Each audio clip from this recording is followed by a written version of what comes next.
Njagadde tuwefunemu wano around 1 hour of a chat ku ssaawa 4 ng'enda ndaba Barcelona.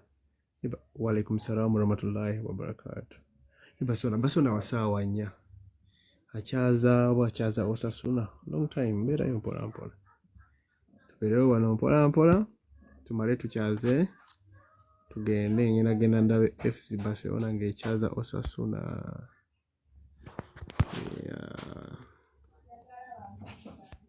Tegeera someone has requested kati gwe notification ofa kirinsi. What is your problem? How are you, boss? I'm doing all right. How are you? Good evening, Babike. I'm very Why can't your account identify you? What's the problem? Pardon? How come your account cannot identify you? My What's your account? name? I'm called John. You call yourself John. Yeah, that's my name. Okay. Yeah. How can I help you, John? Pardon? How may I help you? It's nothing special. I've been just following you, and I just really like your content. Oh. Yeah. Okay, that's good. Hopefully it has been helpful to you. Yeah. That's very true. And it's in Luganda. Do you comprehend Luganda very well? Very well, Sebo. Then that's good. How old are you? Pardon? How old are you? I'm 26. 26. Yes, my What is boss. the biggest challenge you've had with ladies? Pardon? What is the biggest challenge you've had with ladies in the last 5 years? Well, I would say at the first time somebody never had confidence, like having difficulties in approaching people, But I see. but while listening different podcasts and listening some people's advice, it's Yeah. improve your mindset and being also open-minded as well about Oh. what is happening. So Yeah. basically, following my So content has boosted your things change a lot. confidence. Yeah, that's very true. So now you can freely talk to girls. You can take them on dates. Of course.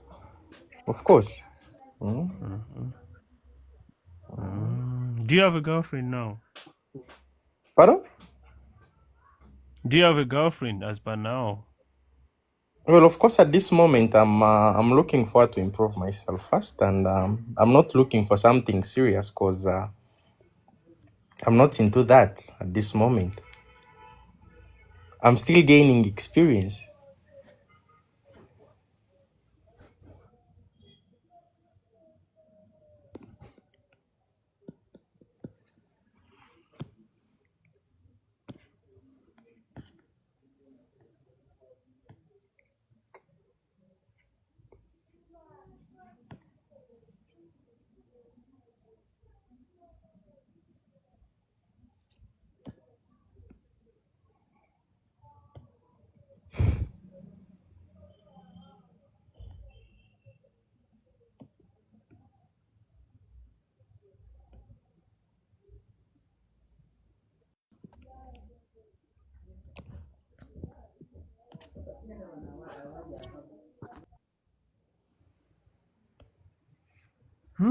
Can you hear me?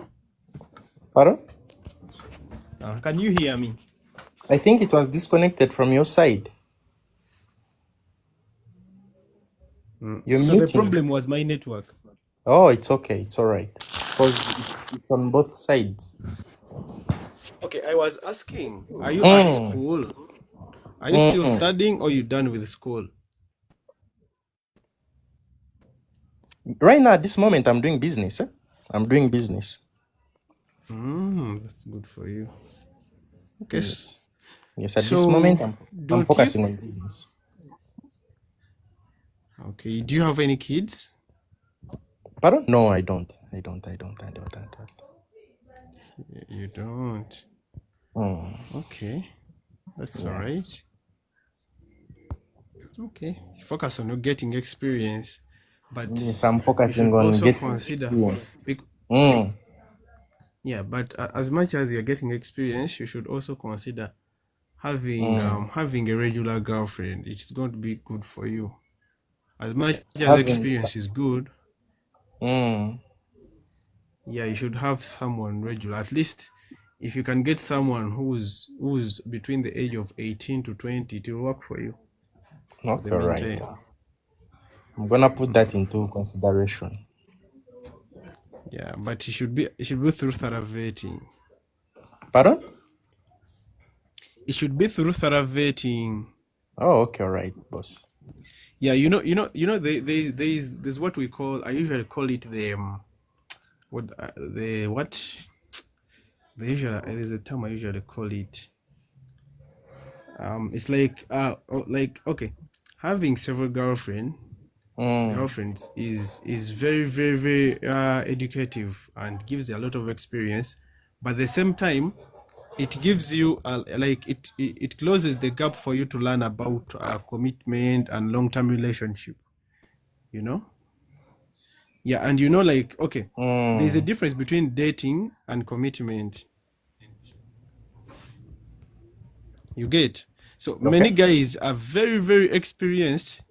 Yes, They are I'm very good. experienced daters. They can get girls for a few months, they can get girls, sleep with them, but when it comes to LTR, we call them LTR, long-term relationship, majority of guys who are good at dating girls cannot keep a girl for more than 2 years in a committed relationship.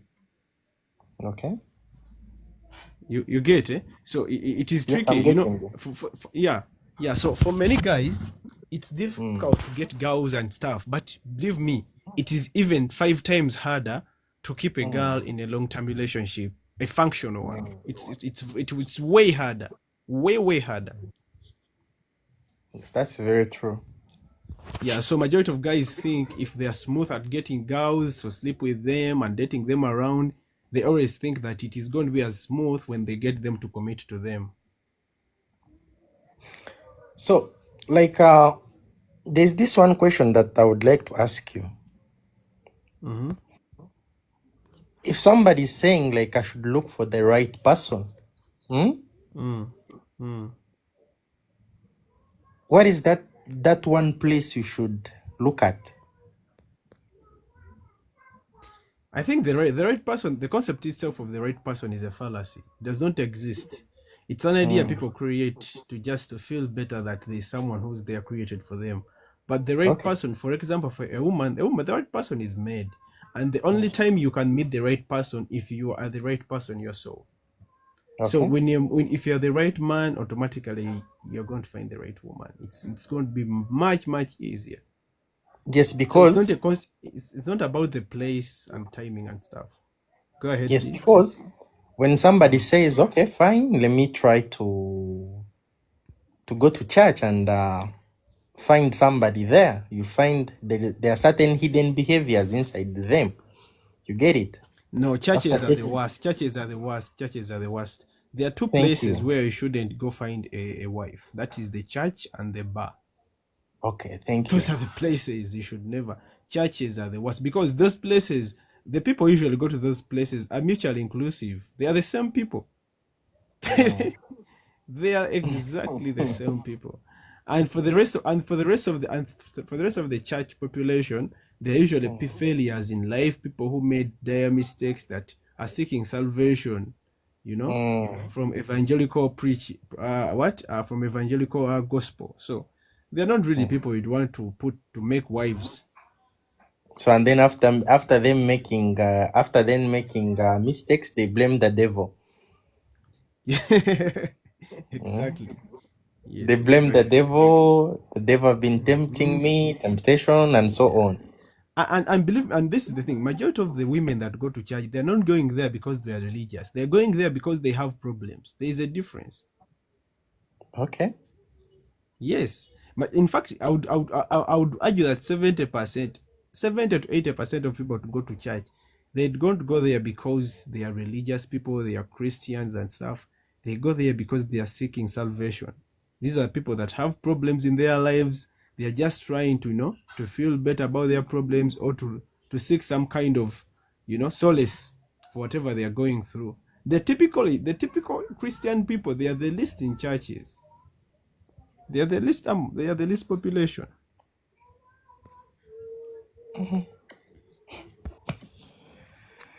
Things are tricky. Yeah, you have to be very careful. So Yeah, things are so for the tricky. bar and the church, those Things they are are so the same. tricky. They are very tricky. 'Cause- And the last person, this is the thing, you have to always know that a relationship is not a rehabilitation place for mentally sick people. That's very true. Yeah, so it is in your best interest always get a girl who is fresh, no trauma, who hasn't seen a lot of problems, Yeah. Yeah, so churches usually have the most of the mentally ill girls. So unless you consider yourself a fixer, you can go and try the church, but it's not a place I could recommend. So that means in definition, in the first place, in definition, I would say, in the first place, those people, they were not looking for God. Yeah, they are not looking for God. So they waited They are for their just time to pretending. pass. They waited for their time to pass, and then they go back to church and seek for salvation. Exactly. Or they waited to experience very, very terrible problems, and now they want salvation. So in the They want first God to place, save them. they didn't need God. They never wanted God. They never. They are not even Christian in the first place.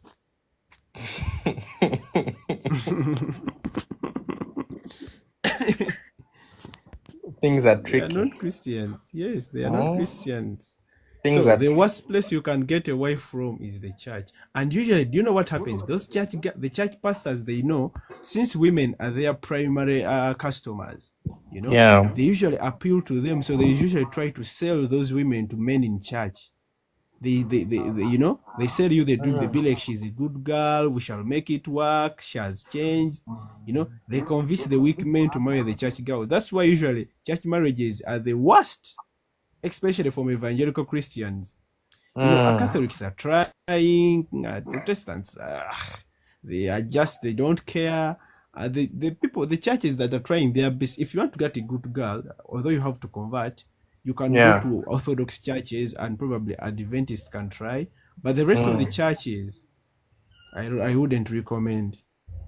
Yeah, that's very true. Yes, I wouldn't recommend you to go to the rest. Majority of those people, they want to sell the scrap. In fact, churches, there are places where they sell scrap women. The church, if you want scrap women, you go to church. They sell you, and they usually sell it to you at the price of a new item. So you wonder.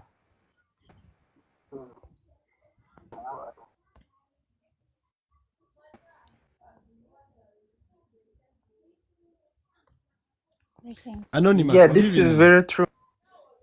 Greetings. How are you, Anonymous? You a lady? Yes, I am. Oh, what should we call you? What's your name? Anonymous. Or what should we call you? Anonymous. Okay, what Anonymous. should we call you today? Because we wouldn't prefer to call you Anonymous. It's not part Well- of our ethics to call Well- people random titles. Yeah. Okay. Actually, I had notification. Actually, you posed a very good question. Where could over which place should actually one go? Anonymous. Yes. Anonymous, first wait, please tell us what we should call you because I'm not comfortable Wolf. calling you anonymous. Call me Wolf. Wolf? Because No, this is what I'm we going won't call by. you. We won't call This you. is what I'm I'm going going to call you. by. I'm going to call you Bella. Oh, it's all right. Is that okay? Eh? It's okay. Okay, Bella, go ahead. Like seriously? Anyway. Yeah, like okay. First wait, like for us here, we have ethics. We always try Okay. to talk to people who are confident enough to show their identity and call you by their names. Like this is not a bot system whereby people randomly come and speak. We always respect people that are listening. So it is the best interest of the followers and the platform so that we call you by a name that we are familiar with. All right. Thank you. You can call me whatever Okay, you go want. ahead, It's please. fine. Thank you for the Okay. platform. Okay, guys. Okay. I'm going by Bella now. Okay. Well, I had Okay. a notification saying we shouldn't actually go to the churches. We shouldn't go to bars. But the thing is, love is everywhere. I mean, every place is the right place to get someone for a partner. Okay? You can get someone from any place, right? But the key is actually being genuine, open to new experiences, and clear Bella. about what you are looking for in a Bella. relationship. Yes, please. Bella, are you familiar with the ethics and core values of this platform? Actually, it is my first time. You can actually take me through. Okay. What's Let me try because we have so many. So I'm only going to tackle those that align with the topic at hand. okay? So one of the foundational core values of this platform is that for us we don't believe in the romantic version of love whereby people just Oh. draw feelings and do things. We believe in functionality. In fact, majority of the people here, we believe in arranged marriages. We believe in compatibility. You know, we believe in assessment. We believe in things that are formal. We are not romantic. We are not the Titanic lovey-dovey things. No. Okay. We believe that if you want something good, you sit down, you plan, you design how you want it to be, and you work towards it. Okay, gotcha. Yeah. So for us, the concept of me randomly falling over heels over someone random simply because they are genuine is completely out of ration for us. Like we are like, how does that even happen? Yeah. All right. Got it. Okay. So, notification.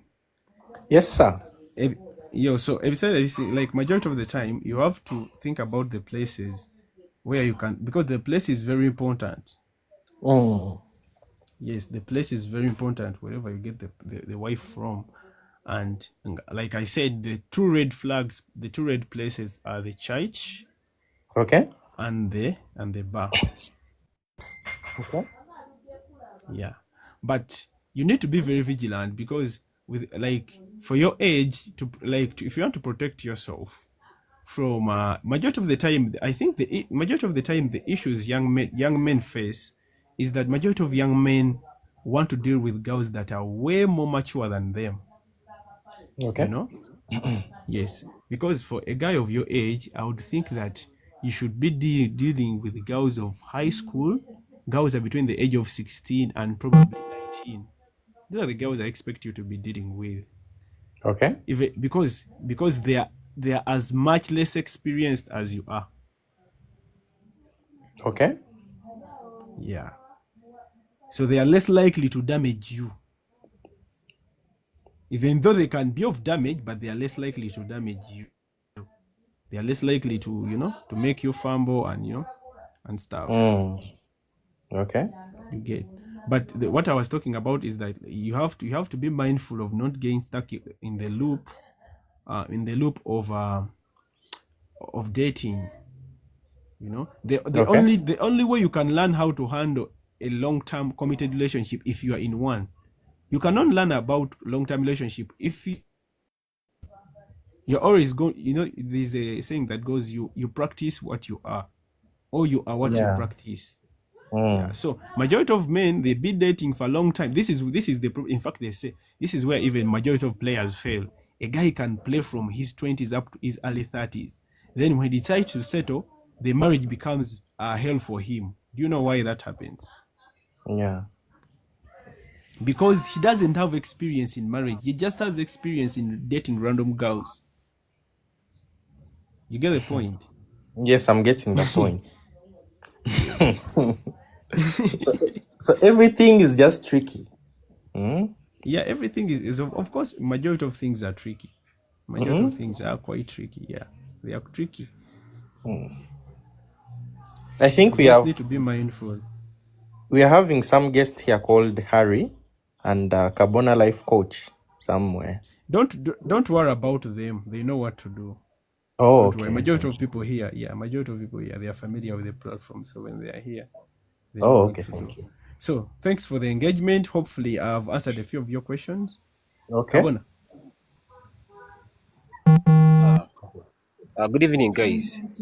Basically, Good Salo, evening to you. Yeah.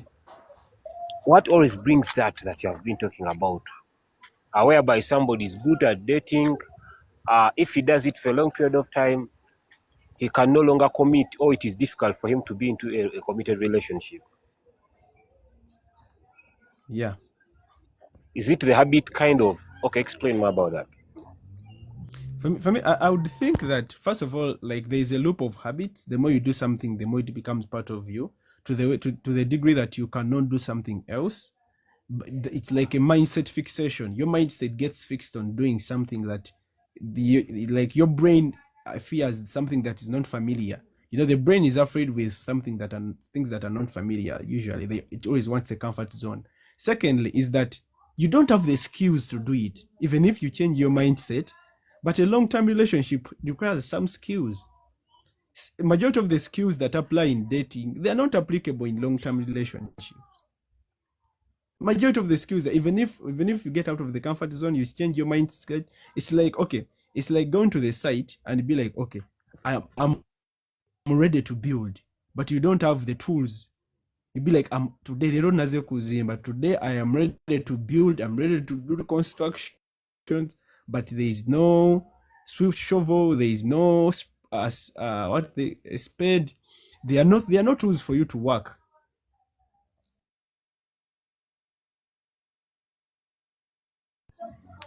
Okay. You get? Salong, are you on? Can't you hear me? We are not hearing you, Neka, to call it out. Yes. Okay. I came on internet. I remember telling you that I came on the internet knowing that we have so many dating coaches. But I was like, who's teaching men how to handle marriage? Majority of the dating coaches are just teaching you to get girls, and which is not bad.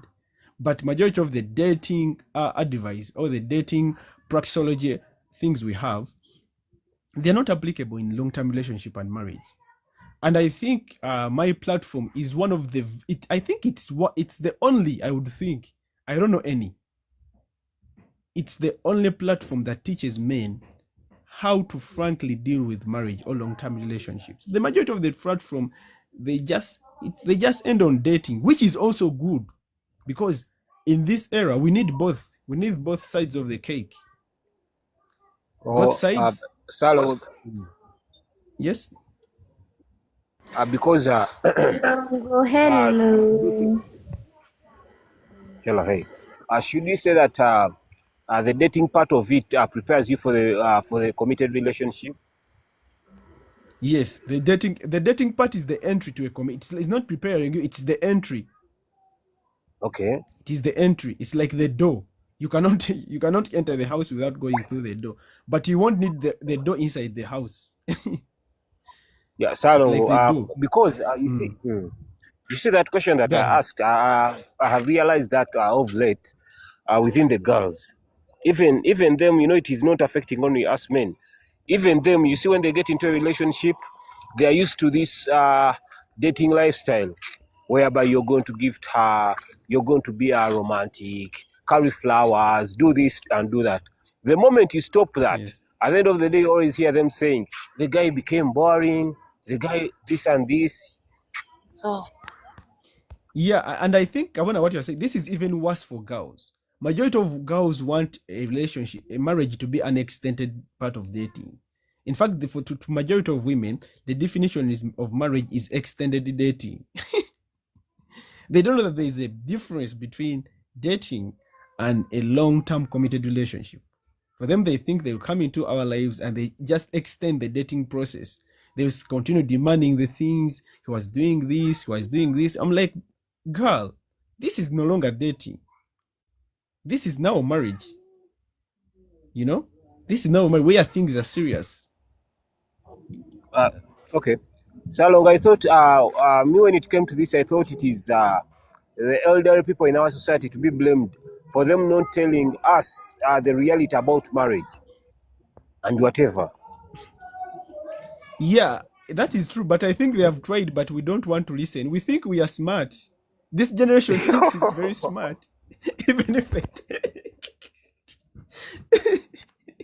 let me tell you, Kabona, for every young person here, there is a person who is older who has tried to tell them the truth, but we refuse to listen. Each one of us has had that person. Each one of us. You know, but for us, we think we are clever. We think old people don't understand these things. They are from a different generation. They are losers. You get the point? Yes. So that's the problem we have. We are so big-headed. Like seriously, this problem is affecting marriage, like it or not, because like yes, now like they have Anonymous came here. She was starting to preach dating. You get it? Or that fantasy part of she was teaching romance. Is it what you call romance? Yeah. She was teaching. Of which Salongo, you know this. That doesn't work in a long-term relationship. At the end of the day, it stops somewhere. But most of us, we are not told this. You even get to hear a dating coach telling you, nobody can, the dating coach says like, nobody can fail to get time for someone they love. Isn't it that? Something like that. Somebody should be communicating all the time if that person loves you. Yet we all know somebody's feelings depend on what that person is going through.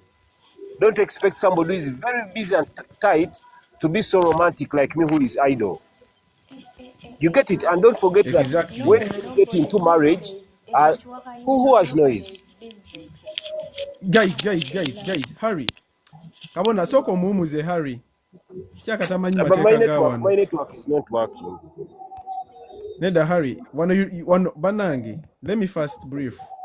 Wano bojango li mukyala. You don't speak unless you are spoken to, or you put up your hand in the comment section.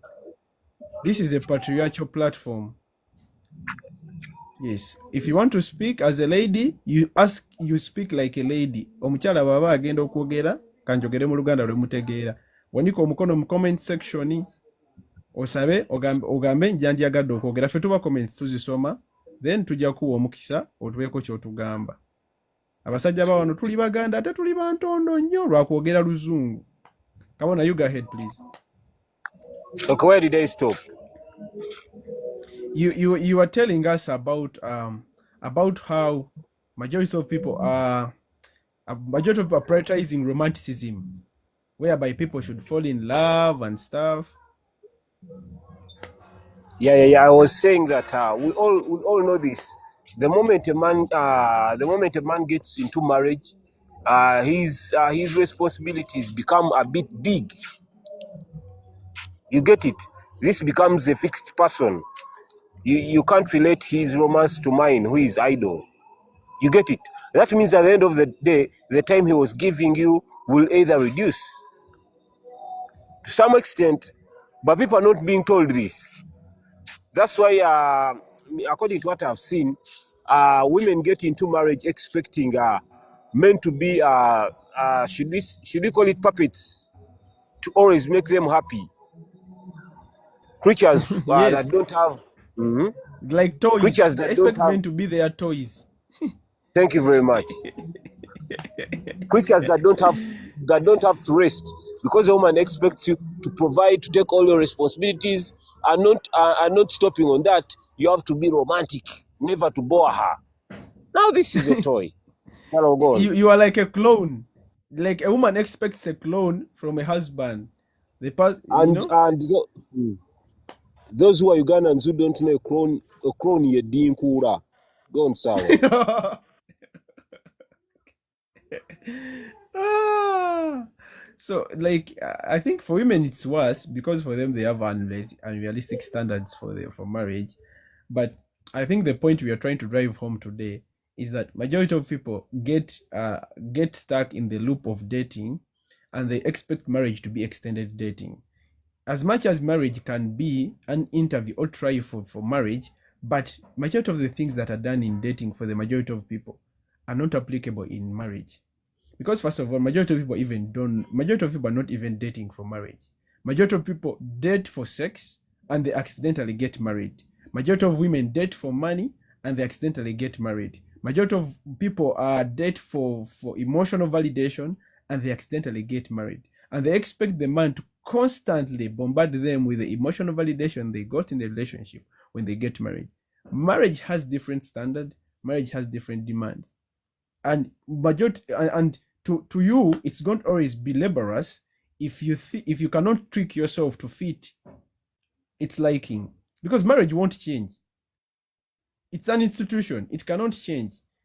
You either adapt or it eats you. And you always come here, people complain, marriage is hard. For me, I want to manage. I want to manage marriage. Majority of people entering marriage are crying. Banang, what is in marriage? Everyone is complaining. It's not that the problem is not the marriage. The problem is that people go into marriage and don't do what marriage wants them. And marriage is a very strong machine. For it takes you in. You fail to do what it wants. It chooses you. It spits you out. Simple. It doesn't have time. You enter there. You fail to do what took you there. It chooses you. It spits you out. Then you come here crying, oh, marriage is there. Marriage. You know? So, as if you take the mindset in marriage as like extended dating, you're going to have problems. Marriage is not extended dating. Marriage is marriage. It has totally different demands and it's higher stakes. You know, majority of people date for the wrong reasons. If only people dated for the right reasons, first of all, even dating won't be there in the first place. But let's say for the conversation's sake, let's say people dated for the right reasons. I think those people would have better marriages. For example, I think for me, when I usually date, okay, for me, I date for the majority for different reasons, because I usually date a girl based on what I think she can offer to me. Let's say I am dating a girl for marriage. Usually, do you know that, Kabona, whenever we date girls for marriage, they usually run away.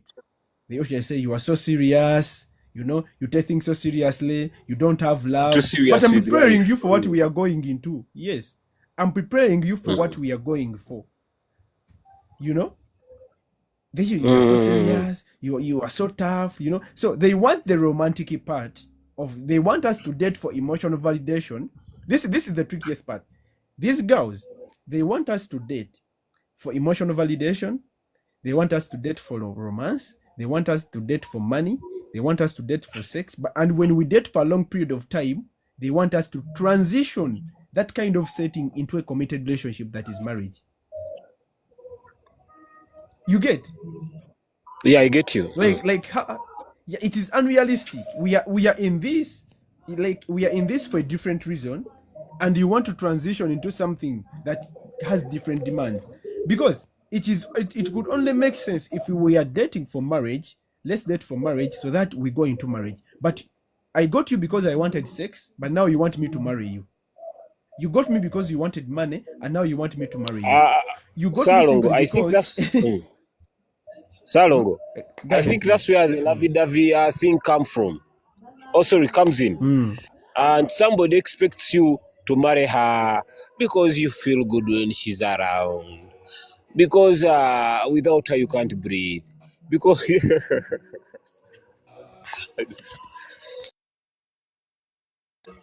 yeah, so Yeah, I think... okay, go on. Yeah, so for me, it becomes like most people. That's why we usually tell people, Majority of you people's marriages failed before they started. You dated a girl you dated the man for a different reason, and you wanted to get into marriage for a different reason, or you want the same reason why someone dated you, the same reason why they marry you. Yet majority of men don't date for the same reason they want to marry, and it is the truth. And majority of you women also, even women, majority of women enter into dating for different reasons. They go into marriage. Okay. Salongo, by there I have a girl. She does some good research. Of recent, she told me that she got to find out men who are marriage material are always boring. Yeah, that is true. I think I made a video about that. I made a 6 minutes video this week about that. That is very true. In fact, in general, serious functional marriages are usually they are the most boring. In fact, the first indicator that you are in a stable good marriage is boredom. If you've never been bored in a marriage and a relationship, it means it is fake. That is very simple. Yes, I think boredom. I think for a person who is here, this should be a learning point for you. The most obvious indicator of a stable, functional marriage is boredom. I think for that one, anyone can comprehend. Even a person of 12 years, they can understand that.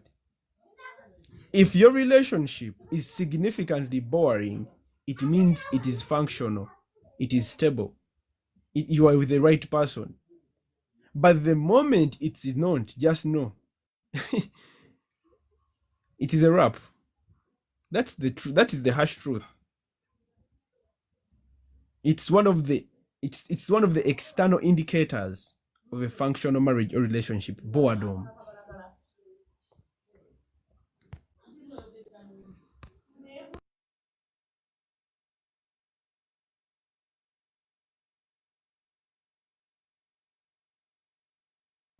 So I think you get that point.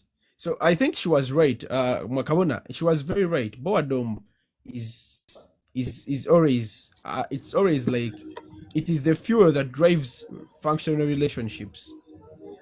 The moment the relationship is fun, is exciting, just know you are wasting time.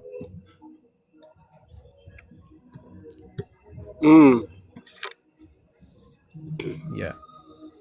Okay. So majority of probably girls Harry had something extended dating. Harry, do you have something to say? Harry, the mic is yours. Salongo, by the way, I think we should state it like this, that majority of girls perceive marriage as extended dating. Exactly.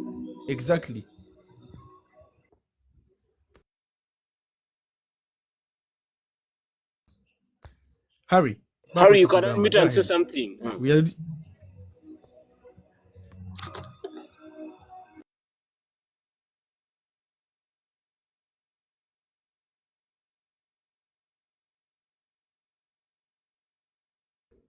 Okay, seems like Harry is not ready. And for me, and I think it's the thing that's killing majority of the relationships, because first of all, like dating. Okay, what should we call dating? Dating is like the bad thing, like dating. Okay, this is what I call dating. This is my perspective. Learning, preparing for marriage through dating is like preparing for sex through acting pornography or through watching pornography. I don't know whether you've gotten my analogy. Preparing for marriage through dating, it's like learning how to have sex through watching pornography. Dating, the dating experience is equivalent to watching pornography, because what pornography does, first of all, pornography puts unrealistic expectations on the beauty and the actions people do. These are extremely beautiful people, extremely handsome man. They do everything. They last longer. They have everything. So what's pornography? Pornography is very unrealistic because it compresses every good thing, which is utterly impossible to achieve. Because majority of even the porn stars, they're not even married. These are people that are, this is like a set. This is a script they write, you know. So it compresses everything and they put it in one scene. So what happens in dating? Dating uses the same analogy. In dating, we compress everything in life, everything in the relationship. We put it in just an experience, because the objective of pornography is to make you sexually excited. The objective of dating is to make someone emotionally excited. They are the same. So if you cannot learn how to have sex from pornography, how do you expect how to handle marriage through dating? Because dating is equivalent to pornography. It is the same analogy. It is exactly the same analogy. Dating is equivalent to pornography. If you don't like porn, if you cannot learn sex from porn, then you shouldn't be dating. Like, that's the truth. So majority of it's like, so for women to expect marriage to be extended dating, it's like someone who expects sex to be like porn. For them, they want marriage in the relationship, the sex in the relationship to be like what they do in pornography. You get? So I think I've shared a good picture for everyone here to understand how dating affects people. That's why this is the same reason why men can get married and they expect these unrealistic sexual standards from women. This guy has learned sex from, just imagine, okay, picture this. Come on, I mute a little bit because you have background sound. I want everyone to picture this, especially women. Just imagine you get a husband who learned how to have, whose sexual experience is derived from watching pornography. Can you imagine if your husband learned how to have sex, or his sexual experience is derived from watching pornography? Just imagine that experience. Imagine that experience where you are with a man in a marriage, and for him, the only sex experience he has, he learned from pornography. How many women can bear with that man? How many women here who can be with such a man whose sex experience is derived from watching pornography? If you're up here, mute. I hate telling people more than once. Maki, tosobola kwemutinga. Eh? If you cannot mute yourself, vayo wagulu, you go away. Kabona lwaki tomugye yayo ddala? Bajje mujje muteke wansi. Mwana network yange tekola oba kiki? Obasobola kumanaginga aba guests. Nze nja bajjayo gwe beve gwe bafutofaayo. Okay, you can manage. I think I think abona network yange yeri jampe. I think yekusumbuwa. My network is not that good. Maybe. Go on to Venemas. Yes, so to many people, dating is marriage. They think marriage is extended dating. In fact, sorry, you told us to use English. If you look at the majority of lives here, what people are complaining about, in fact, 90% of the relationship problems arise from people's expectations to think marriage is extended dating. You know, and the other part of the problem is that majority of people, they want to date for dating, and they want to enter marriage. They want to date for other reasons, don't marry, and they want to get married. You want to date for sex, you want to date for attention, you want to date for emotional validation, you want to date for money, but again, you want that guy to marry you. So it becomes unrealistic.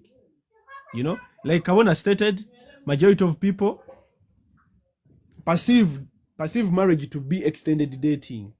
It's like, that's why women usually say, omusajja yakolanga bwati yakyuka. In fact, this is where the saying comes, the man changed. The moment we had a child, the man totally changed. Guess what, bitch? This is now marriage, is no longer dating. I have to change. I have to change my suit. You know, the wedding ceremony ended. We have to now put on gloves and overalls. You know?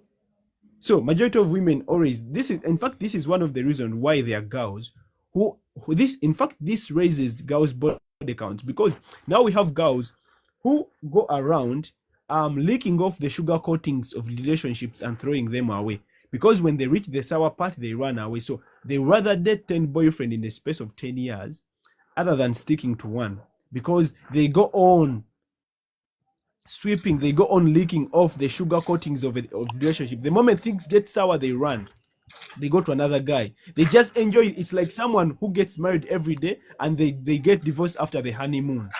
That's what women do. For them, they just want the honeymoon part and they run away. They are honeymoon hunters. Salo, Yes, Kabona. it's like somebody expecting to buy a wedding cake fully made of icing sugar, or entirely something like that. Yes, I think that's what exactly. people perceive it to be. Yet, let's not Yes. forget that when you get a wedding cake, on top it is coated with icing sugar, then within it, that's where the other part comes in. But these people don't know that.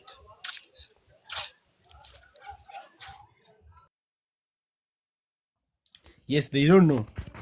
So usually How they are get you? confused. They and they start disturbing us. Salamu alaikum, Halima, Hamida.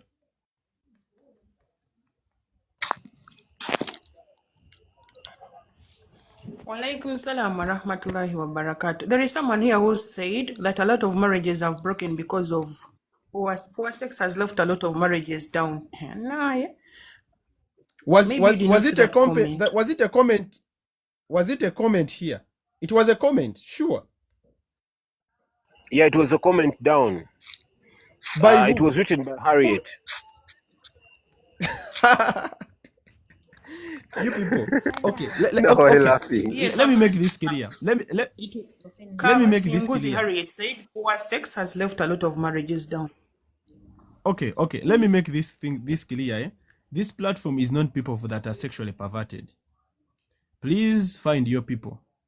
You are in the wrong place, Harriet. The place is not for sexual perverts who always want whatever you want.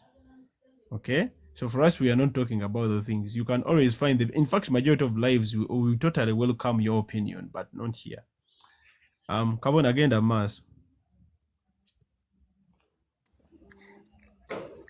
So I was saying, you even find marriage counselors and dating coaches still talking about the same thing.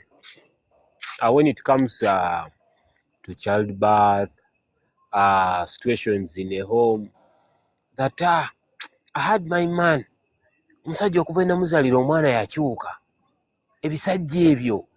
Yeah, these people to some extent they forget that when you get into marriage, it is a serious business thing.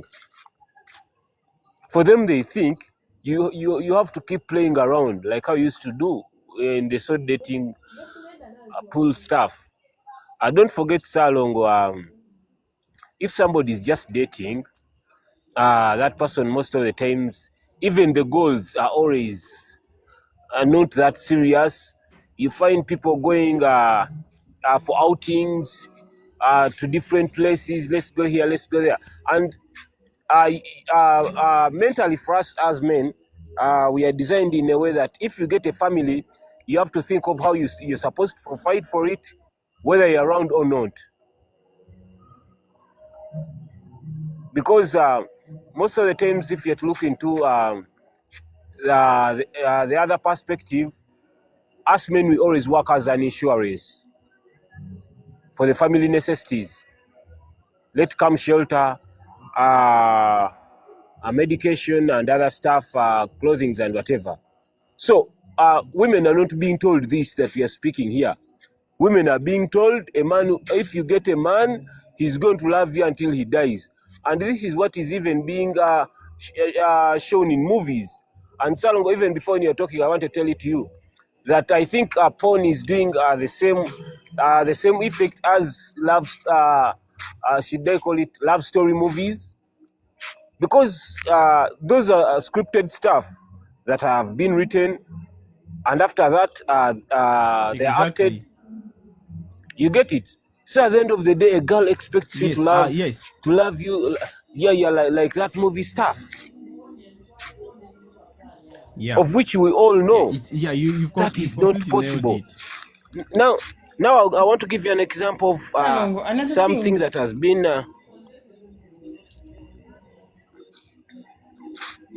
I want to give you an example of something that has. It is called. How do you call it? Wait a minute. Salongo, how do you call all these programs, like How You Saw for the Kardashians? Then this. Reality TV shows. Thank you very much. Now, when it comes to reality TV shows, there was that Zari appeared and her husband. But you saw women coming out and they were like, I want a man like Shakib. Hey, this guy is so protective. This guy, and this is just written. These guys have. I'm sorry to say this, but most people are stupid. You know, these guys have been given these scripts, and the person keeps on cramming this all night how it will be acted, so that he acts it to the fullest, like how the director wants it to be. But the funny part of it is they call it a reality TV show, but they will never show you when this person is going to the washrooms. Never. They will never. So do they want to tell us that these are not human beings like us? Because the program will start when these guys are seated on the round table, they're going for clubbing, they're going where and where, but they can never go to the toilet. So it is too sad that this is what is being published on the mainstream media, yet it is not there. Salongon. And No, the Hamida had saddest part something of to it say. is Hamida, one, you go ahead. Salongo. The saddest part of it is one. What is the saddest You part? find somebody very serious about it. That guy is a very good man. He protects the wife. But can't you sit down there and My you're fellow like, women, this is something in scripted? Go on. Hamida simanyo ba network ya Hamida nungi. Hamida, you're overlapping with Kabona. I don't know whether it is your network. He has been still speaking. No, it's her network. Let her go on. Let her go on. Okay, you go ahead.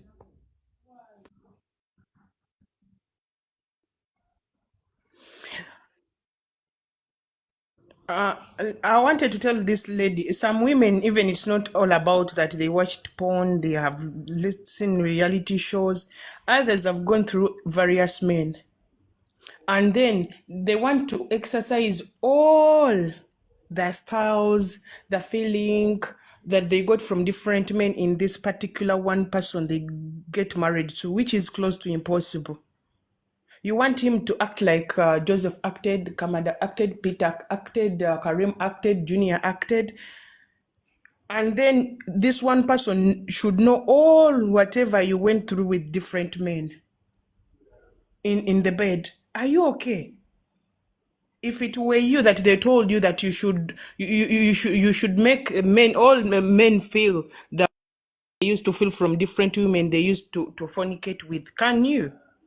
That's why you say good sex. How can a virgin start telling us here that a lot of marriages have broken because of sex? It is people with high body counts that have gone through various men in bed that can say such things. And make you a lady. Don't only those things you're talking about make us like Mutula Bisa. Some things when you're commenting them, even if you're in the comment section, mind about what you're typing. Hamida, just let her be. Just let her live. I don't think we should even give her attention, because like why would we start discussing about? I mean, like, Jesus Christ, why would we discuss about that someone left marriage because of bad sex? Like, how do you want us to help you? Like, what kind of help do you need? Like, how do people help such people? I'm wondering. Like when you go to a marriage counselor and you tell him that you left because of good sex, what is he supposed to do for you? Is he supposed to have sex with you? Is he To teach you, what, like Salongo, eh? they expect the marriage counselor to teach you sex styles or to send you to Buganda Kombucha and you take those drinks. Jesus Christ. I would hate to be that guy. And you know, and let me tell you one thing. There is a complaint I would like to address Salongo, let me this tell you from. what a lot of women perceive as good sex. Please don't. Salongo, Please before we don't. leave this Please don't. point, a lot of Please women, don't. Please don't. Don't. I would like to make this assessment because like women have been complaining that men are weaker in this era. They are complaining men today are weak, but how can we be sure if we cannot come here and just tell you that maybe women are getting worse? You know, there's that complaint of men not having a man-gate surgery, you know, and by the statistics of, you know, by the biology, I think majority of men are average. Of course, we have people that have problems, but majority of men are just average. It's just that because I don't think we have the, let me tell you, the average man in Uganda is much way stronger than even the best man in Asia. But we don't hear Asian women complaining about this. You know, I think the problem we have today, like Amida talked about it, like the problem we have today is that majority of women have been run through. They have been run through. They have been run through. They are like they have been run through mentally. They have been run through physically. They are far way beyond their stretch. You know. So like the sex things, yo. Harry, you had something to say?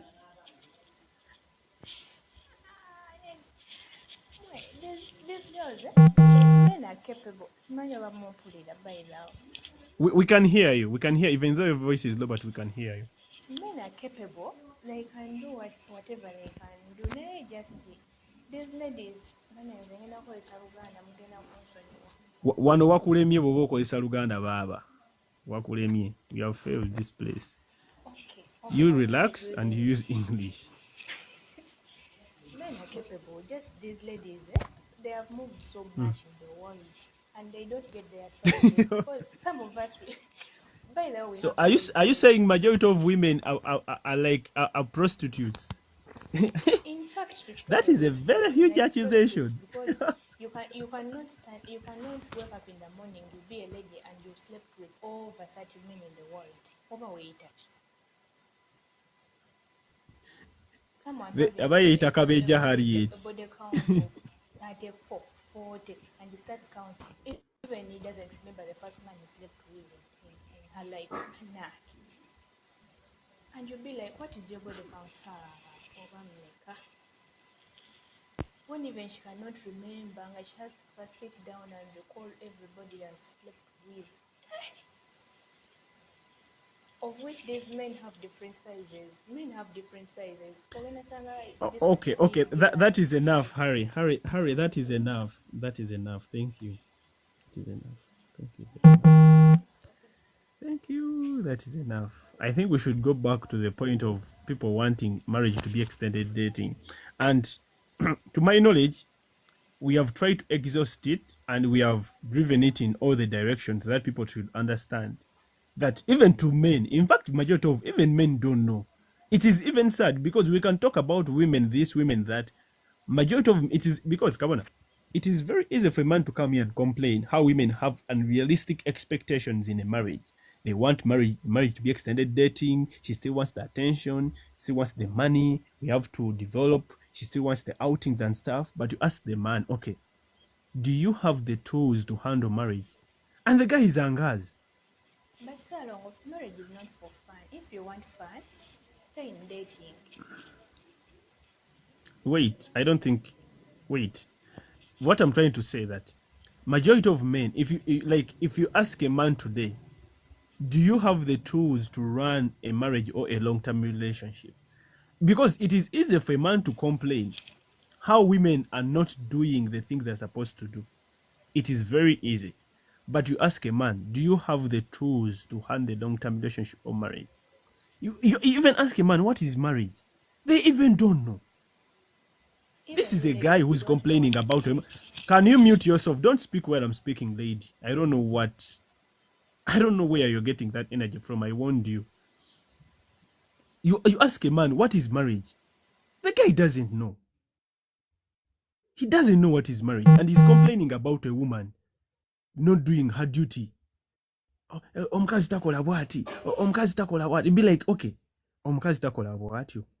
Gwe kiki olina okola? Anti nze nkola nendeta sente. It'd be like, Jesus Christ, you think that is enough? You think money runs a family? You know?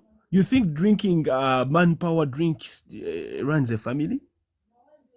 Long-term relationship is art now. It's no longer the times whereby you brought a woman like a TV, like our grandparents. In our grandparents' generation, marrying a woman from a good family was enough, because the neighbors protected the marriage, the community protected the marriage, her family protected the marriage, your family protected the marriage. Today we are in a generation where all those people are against marriage. The TV, through a Pango Kasayo, through a Philippine telenovela, is telling your woman that she's not loved enough. The David Rutalo song is convincing her that there's a man who loves her more than you do. You get? There's a Korean song that is teaching her that if a man is not touching you on your hips in the morning when you wake up, he does not love you. Okay? We have social media. Yes. We have social media whereby there is a woman telling her, get your passport and come work for yourself. You get? We have radio stations that say the government empowered women. We have TV shows, freaking TV shows, that convince women that you must always have a backup man. Marriage is not the goal. You know, Salongo, we have, yes? I have a compliment.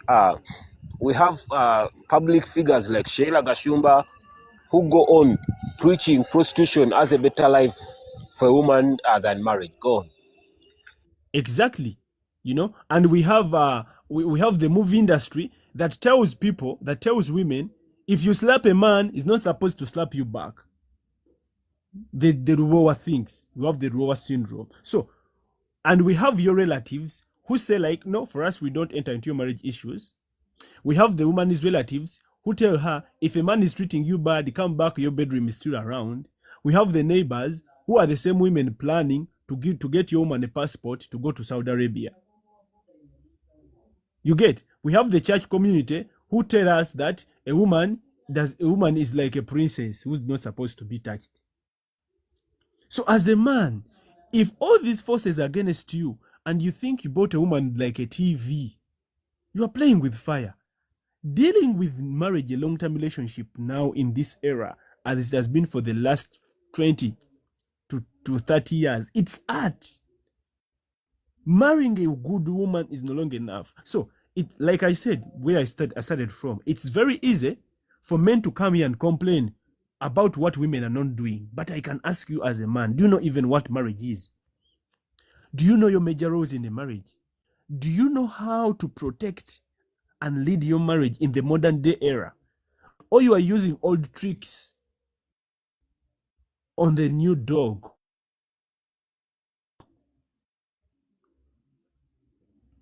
We have, like, these are the challenges we are having. And it's something I was telling this guy, John, because as much as you learn dating, just know that if dating is hard for you, marriage is always 10 times harder than dating. Just know that. Whenever you're in the dating field and you think things are hard, just know that marriage is always 10 times harder than dating. So we need these things. You have to know these things. How do I handle a long-term relationship? How do I handle marriage as a man? What is even marriage? What are my roles? What is the definition of a husband? Not what women tell you. Not what social media tells you. Not maybe even what Salongo tells you. If maybe I'm not even the right guy to tell you what marriage is. Seek information. Go to the church. Go to the mosque. Go to Mengo. Ask those people, what is marriage? What is my role in the marriage? Those people know. And okay, if the church knows, okay, the church information is outdated, traditional information is outdated, Quran information is outdated. I'm not insulting your religion, but religion wasn't set up. Those books weren't written in the age of social media. Then this is where Salongo comes in. Salongo gives you the tools how to handle marriage in the modern day era. Our grandparents cannot even manage these women. It's even a miracle that we're even trying. This is a very tough era. Things have changed. We no longer have moral grounds. We have so much freedom. We have access to so many people. There was a psychological study that was done that the human being psychology was designed to handle 150 people, a social circle of 150 people. Today, you have around 80k people that follow you, which means we are holding a bigger social circle than we should already. We are operating at overload. We exceeded maximum capacity. And those things, they alter how you think. They change our thought process. They influence our decisions. You know? So, as a man, it is like, even ladies. Yes? I think if they would be influencing our decisions positively, it wouldn't be bad. But they're influencing our decisions negatively, basically when it comes to marriage. Gone. Yes, so as a man, this is the challenge I have with men. We have dating coaches, and you should visit their pages. We have Best Media. We have Alpha Male B. We have this guy called Relationship Coach. We have all of them. But those things won't take you anywhere if you don't understand how marriage works. And this is the right place where you learn marriage. And I shit you not, this is the only authentic place where people can learn realistically and comprehensively about long-term relationships or marriage. It is here. Because here we teach you how to navigate the modern day era. We have modern challenges. It can be the same. Marriage is the same thing. It is the same goal, but now it has different challenges. It has different challenges. You cannot solve these challenges using old tricks. You can't. And yet we must achieve the same goal. We must have respectable, functional marriage. We are aiming at the same goal, but we have to look at different tactics. Do you know that, Kabona? Majority of men don't know that it is mandatory for them to check their wife's phone. They don't. But they don't. Salongo, what I realized, most men in this generation, they prefer, how should I state it? Most of men in this generation prefer, how should I state it, like, seriously? Okay, this is my point. They prefer keeping silent. Like they prefer peace than confrontation. Okay. Maybe something like that. Is it that? Something like that. It connects to that, but maybe you can go with that. Okay. It is like this. It's like somebody fearing to prevent something.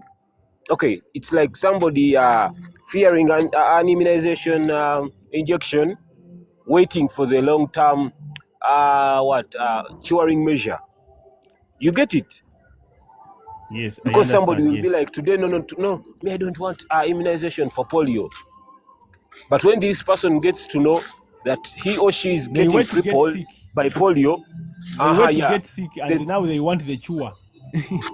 Because there is, it's like there is no, you can wake up and tell me you're in your home, you agreed with your woman, nobody's supposed to touch each other's phone, and you're not stopping on that.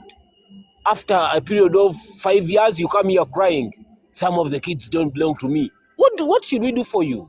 Like seriously, what? Because And those, from day and one those are the men you that were a come. coward. I did everything for a Yeah. woman. They come here saying, I did everything for her. No, you know, this guy from day one he was a coward. He failed to take his role as a man in marriage. He never protected anything. And at the moment, he's showing you the woman is very bad and some of the kids are not his. So, what should we do for him? And so, and somebody, let me tell you, in this generation, people are too stupid to an extent that somebody will come here, boldly will sit and tell it to us. Me and my woman, we agreed. Nobody should touch each other's phone. Oh my God. Then you hear, So I think, then go you ahead. will hear the audience saying, that is a very good man. Now, when the DNA papers come back, I don't know. But I don't but the good understand. man, out of 5 kids, only 2 are his. Yeah, and when Salongo says, me, I check my woman's phone, everybody, but this man is very controlling. That's what they will say. That's it. So I think men have to buckle up. You know, as men, if you are taking accountability for our shortcomings, we should barely blame these women. We talked about women's issues, but even as men, we have unrealistic expectations of marriage. Majority of you men have, for me, I usually call it the what? The television set concept. You think a woman is television because with the television, when you buy it, you just put it on the wall. What you have to do is to keep subscribing for the decoder. You watch. You don't need to check it. You don't need to. You only check it to the mechanic when it does not show. You know. Yes, but a home today. Let me tell you, men. Today, men as men, we have to be more vigilant. And there's a sad rate I have to tell you. At some point, as men, if you want to have stable marriages, especially in the beginning, we have even to sacrifice financial muscles. Because Kabona, you know this. Okay, you're coming. Yes, I'm next, listening. Yes, Kabona, you know this. The moment if you want to make money, you have to extremely focus on money. And if you're married, which means you're going to neglect your marriage. That is the Or to reality. neglect some of your roles as a married person. Yeah, go on. Yes. So to a certain degree today, marriage capitalizes you. It puts you in a position whereby you cannot develop. You can develop, okay, but it puts you in a position whereby you cannot go beyond a certain level, because when you push it, you're going to neglect your roles as a man. You get? Because now, like I said, Yeah. it is your responsibility to protect your marriage all the time, and you're not going to give it to someone else. It's not in the old days where our grandparents left and they were away for 3 months. They came back when everything was at least 95% of how they left. They left everything. They left it, you know. So as men today, you have to learn the skills how to navigate the modern day era of marriage. Marriage is no longer the old days. You have to know these skills. We have technology. We have means of transport. We have what? In fact, to a sensible man, there shouldn't be TV there should be a television set, but there shouldn't be mainstream media in your home. I'm telling you, men, you shouldn't have mainstream media in your home. Have a TV for YouTube. If they want to watch music, download songs from YouTube, you put them on the flash, you put them on TV. Select what you want your family to watch. Seriously. Why would you have mainstream media? Why would your family be watch Bukede? Why?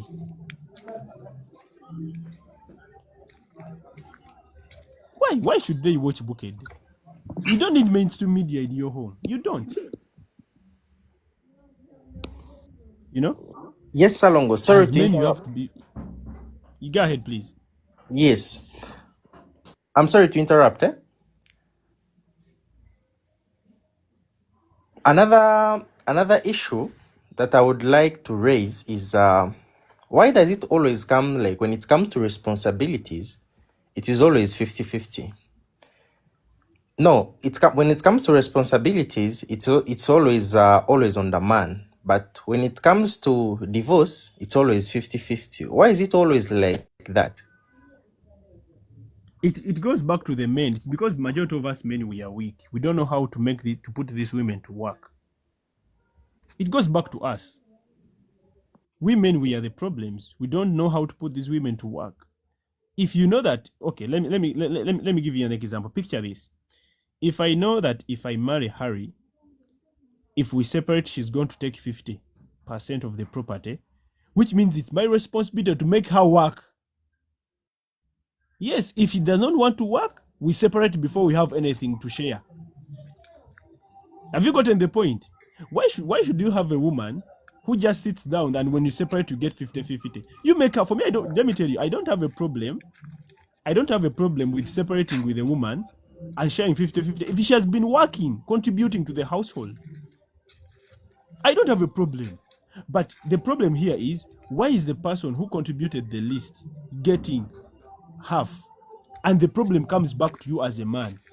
It is your responsibility as a man to make your woman productive beyond house duties. Salo, I think Yes? some men, when it comes to what you're talking about, they are being manipulated. You get it? That today you'll get a woman and she will show you like, if you're a real man, take care of me, spoil me, do this, do that, do this. And at the end of the day, when it comes to the breakup point, like how this guy has said, bichukamu, you get it? Here there will be no manipulation. The person will stand boldly and even cry in the courts of law. I've been working hard with this man. I've spent all my precious years with this guy. So I think as a person, I deserve a half or 50% of his property. And that's where what you're talking about comes from. That as a man, you have to stand and don't let your woman manipulate you. At the end of the day, you have to tell her, oh, where are you putting the money that you're working for? How much is it? It is 500,000. Put it on the table. Let's budget for it. Because you know, when the breakup comes in, you're going to go 50-50. But most men don't see this. Because you will find a man boldly saying, sente za mukazi wange zange zaffe na. But when they are breaking up, the woman has the so-called in Uganda akaka akachichara, and for you they are having big eyes like for an all, and they are taking off the property. So And I don't know, and I can't imagine how stupid our boys are. Go on. yes, I think it goes back to the men. Majority of the things come back to us as men.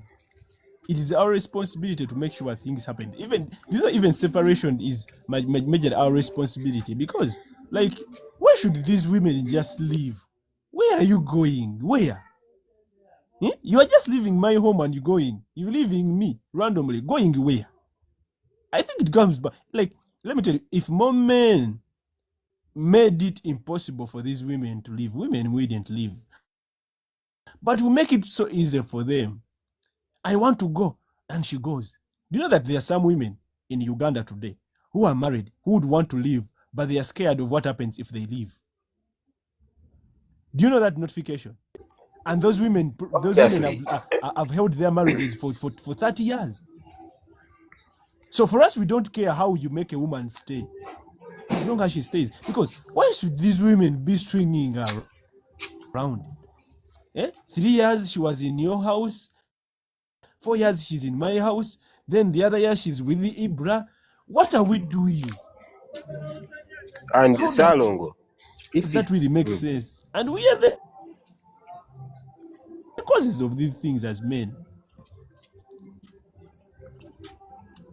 Salongo. And if you're to look into the Western culture,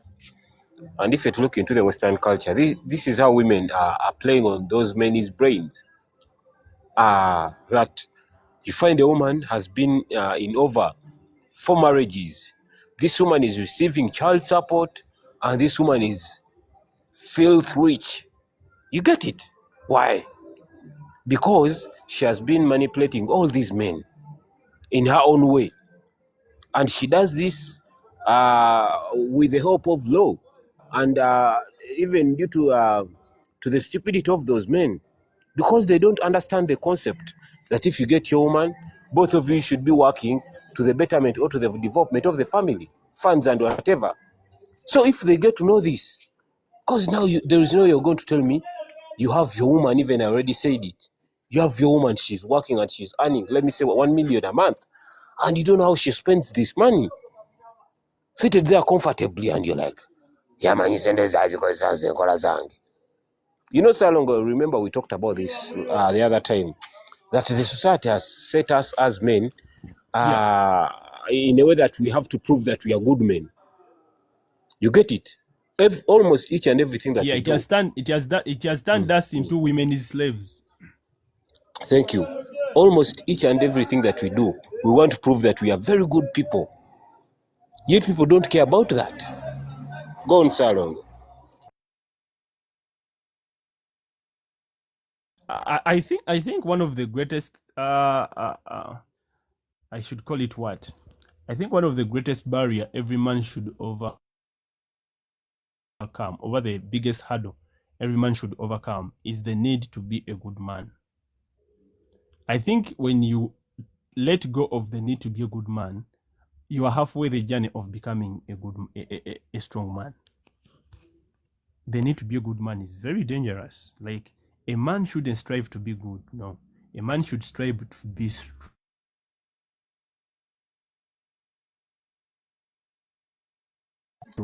And I can't lie to you, Salong. Me at the moment, if I do something and people in It the doesn't society, matter if you're especially, good or bad. Are you strong? If we bring men here, Salong, what would your you? network is lagging. Tetukulira bulungi. Yogera tuwulire kati. It's okay, you go ahead, I'm listening. Okay. Wambadde ngamba naki. I was saying, me at the moment, if I'm in a society, wherever I am, and I discover that people around me, especially women, are saying that I'm a good person, I get scared. Because I know, because Salongo, we all know this, that most of the times a woman to say that something is good, or is that thing has to be favoring her. And that's it.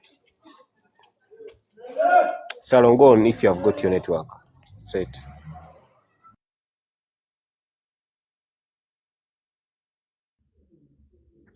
Kabona, my network has been good. I don't think whether it has stabilized, but it has been bad. No, it is stable at the moment. Stabilizing, then It is stable. It is stable. The network is unstable.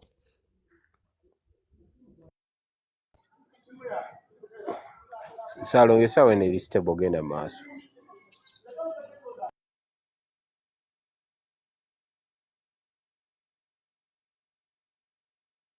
Anyway, nga Salongo bajja. You guys, let me tell you this. I spoke about the phone part of it. Then people, like Harry said, I'm taking it personal. There are very many compliments about it. But you guys, there is nothing that amuses me. Like it's like when we are in a hall, or okay, we are in our home, and we sleep minus locking the door.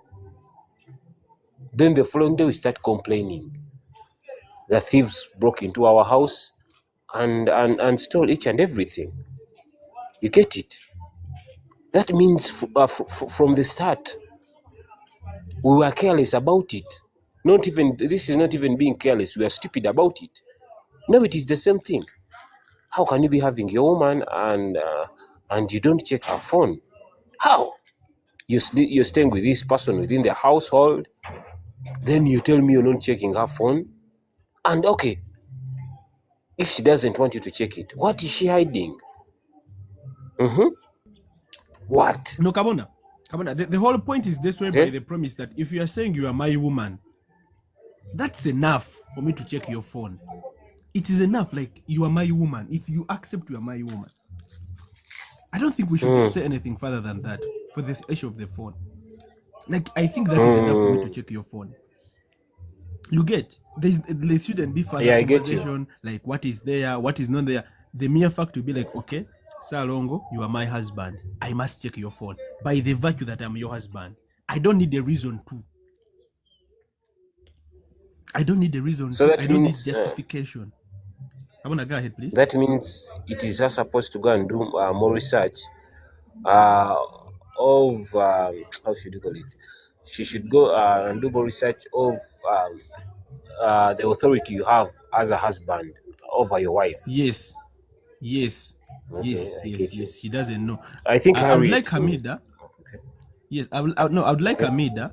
First of all, for the phone thing, I think the phone thing is simple. I don't know what she has to say, but let her say something about the phone. Then Hamida is going to enlighten her about communication. Okay, sure. Harry, unmute and say something. What are you saying? Yeah? Well, I don't think it is respectful to go and just check with somebody's phone like that. Because it's something you can all talk about. What is it?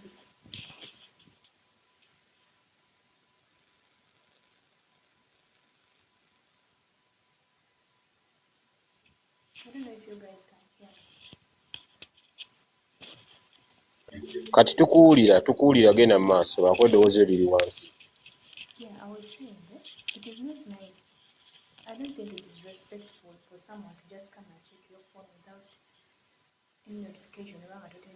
Or just someone coming. No, if I wake up in the morning and I just check your phone, it cannot make you happy. You cannot feel good. I understand you, my man, and your woman, but it is not nice. Come and just Harry, check up. jamu headset banange tetukuwulira Harry. Yongezako ku ddoboozi lyo kale tuyambe. Siri mu headset kyakanze njogera empola. Obadde oyogera mpola kati genda kati olaba kati tukuwulira kati we can now hear you. Go ahead. Mbadde ngamba, I don't think it is respectful for someone to come and just check your phone kuba ne wobeerawo. I don't think you can be happy for just finding a woman ng'ali mu simu yo checking, scrolling. You might be like, hey, what are you looking for? What are you checking in my phone? I understand you're my man, I'm your woman. Now checking someone's phone, I don't think it is respectful. More so if someone is not aware. There are some things that help me with some airtime. I want to So Harry. Kabona. So Harry. Kabona. Kabona. Badde nsaba Hami abamuddamu. Tumulekere Hami amuddemu.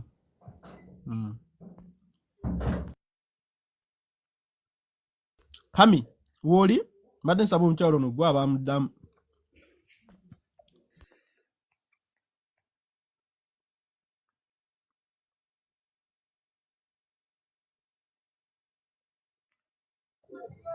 Salong, I think Hami is not around.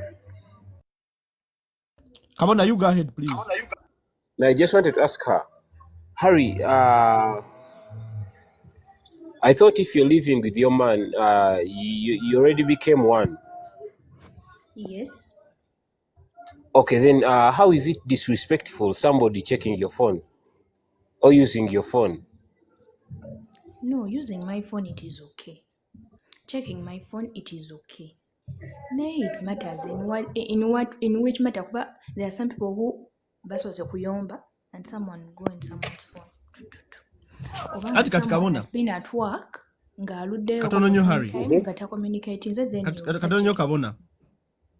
Katono nnyo Kabona. The moment we have to offer an explanation to her why we have to check her phone, it means we are also failing. Kabona, have you understood? Yeah, I get you. Yes, the moment, like, I think, like, to us men, our reasons don't have to make sense to her.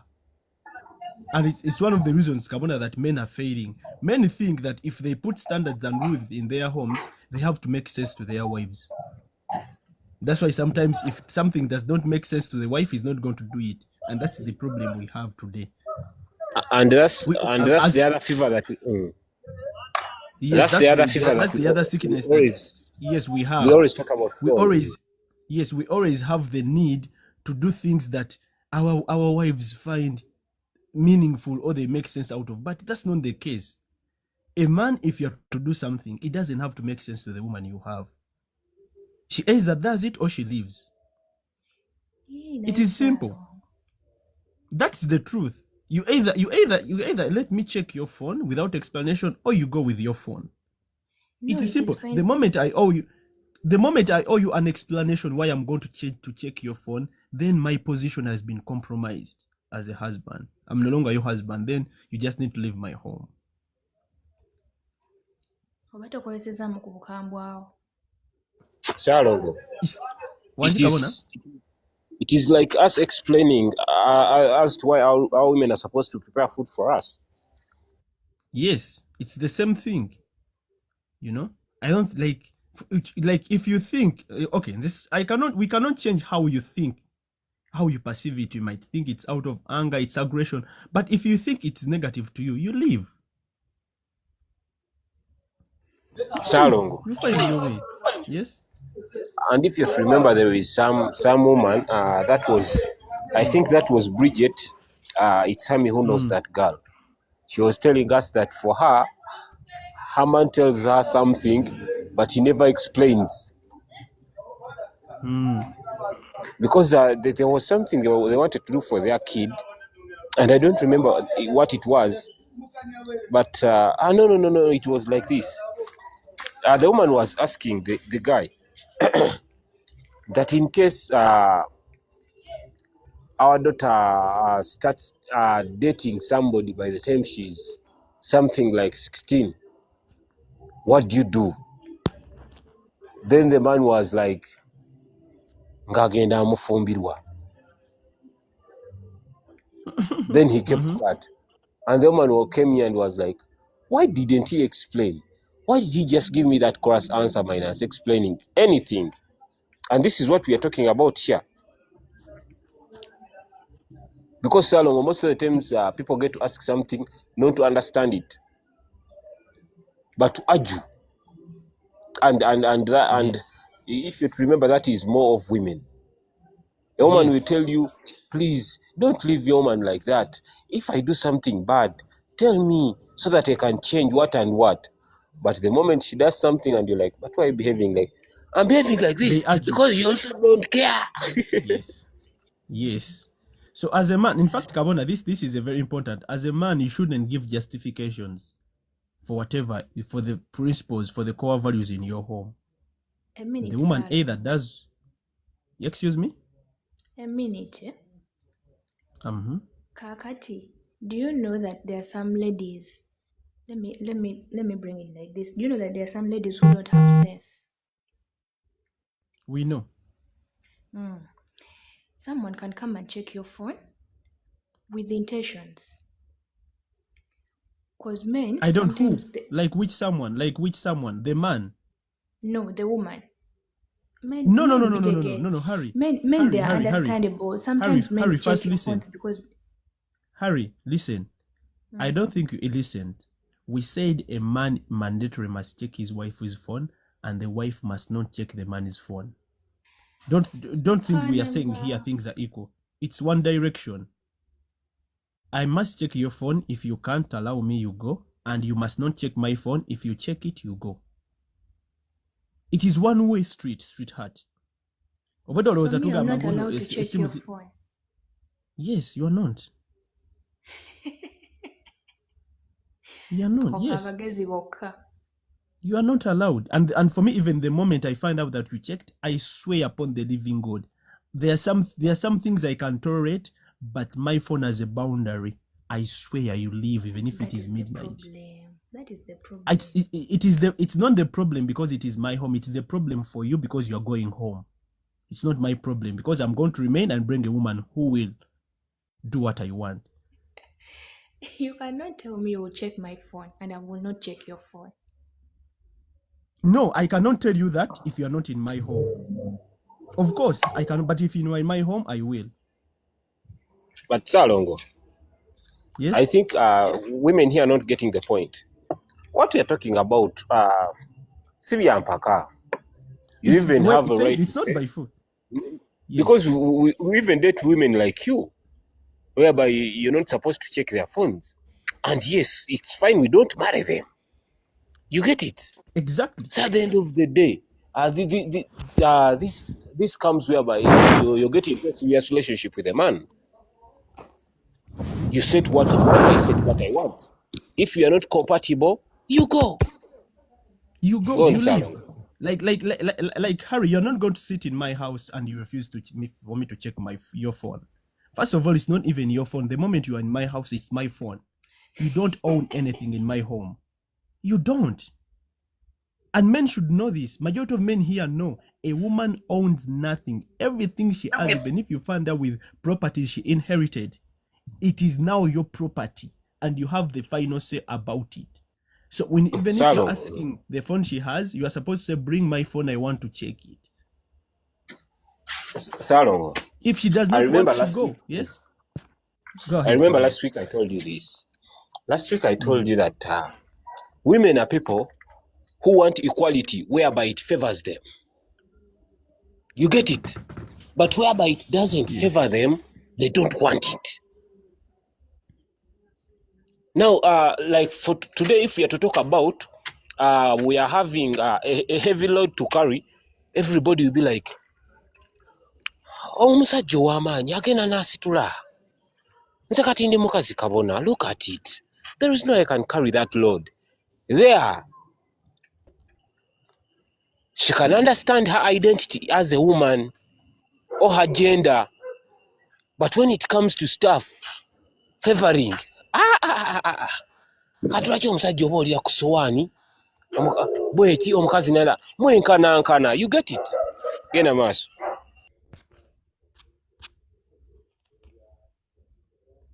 Yes, I think banabana bakyalina omuzanyo kyovula banze ngamba this is olaba bino ebintu Harry. This information not even for you because you'll never marry. This information goes to men. For you, Harry, you can do what you want. We have no problem with you. You are free to do what you want. But for me, it goes to men because for us men, we are the dictators of the reality in our homes. As a man, it is mandatory to check your woman's phone, and it is mandatory for her to even never check your phone.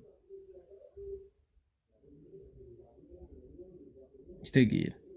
It is mandatory. No, bwengama muno tojja kuwasa mbadde nga matojja nti fe abasajja fe abawasa era mpozi nga naawe opulaninga okuwasa okitegeera enjawulo wakati y'okuwasibwa n'okuwasa bwengambye muno gwe tojja kuwasa nze nkugambye tojja kuwasa sigambye mbu tojja kufumbirwa. There are two different things. Information esinga y'abawasa si y'abawasibwa. So when I say bwengambye muno tojja kuwasa, I think olulimi olutegedde bubi mbadde nkugamba at the end of the day ero inolinda bakuwase. So information yeno ate era si abakazi bawasa kubanze simanyi bakazi bwe bawaseera.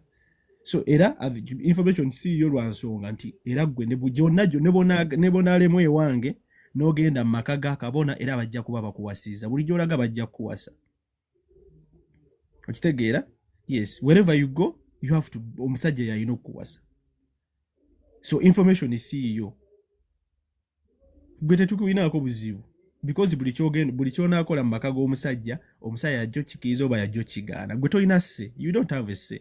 Era n'esse gy'onaabeera naye omusajja yajjo gikuwa. Kati gwe tetwereega naawe.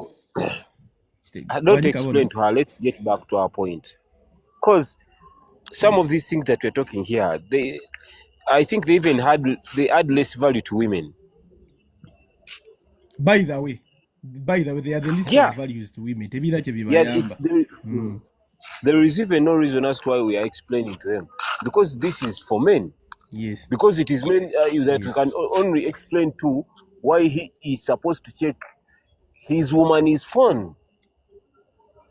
Yes, exactly. Now even if you explain it to Harry, it is like, how should I... It's like explaining something to somebody. It's like speaking to a stone and explaining.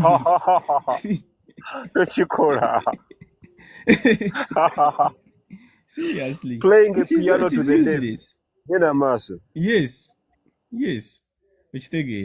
So, like bino abasajja mulina okuba nga mubimanyi. Bino ebintu these are new kuba bajjajjaffe tebaaliwo mu mirembe gya ssimu. Nze nkubuulira.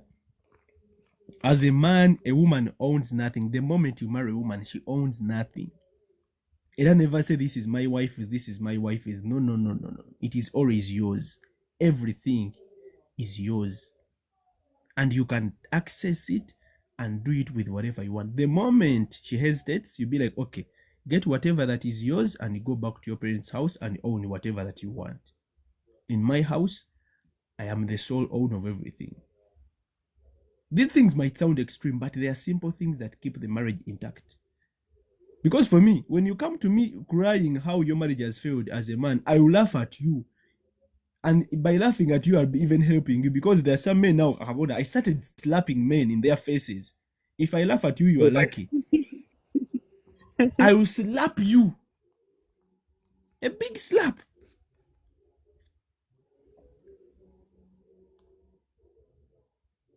I'll never, let me tell you as men, I'll never blame a woman for the shortcomings of your marriage as a man. I'll never, for us, I don't blame women. Women are perfect creatures. It is you as a man who's supposed to put things straight. Counselor, I'm on mute yourself. Let me help you.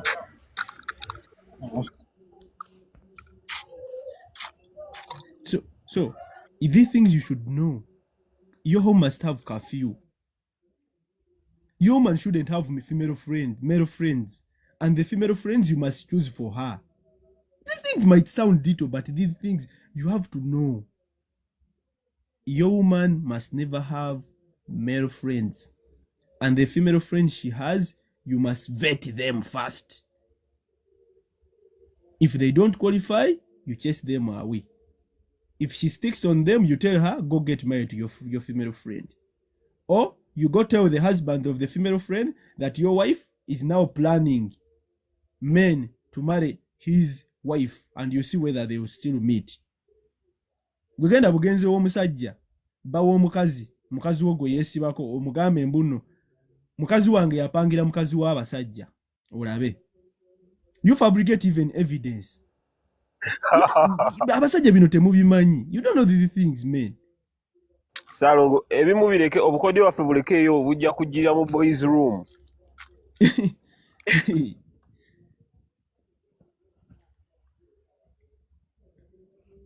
You get? Yes. These things as men you should know. In your home, it's only you who's supposed to raise his voice.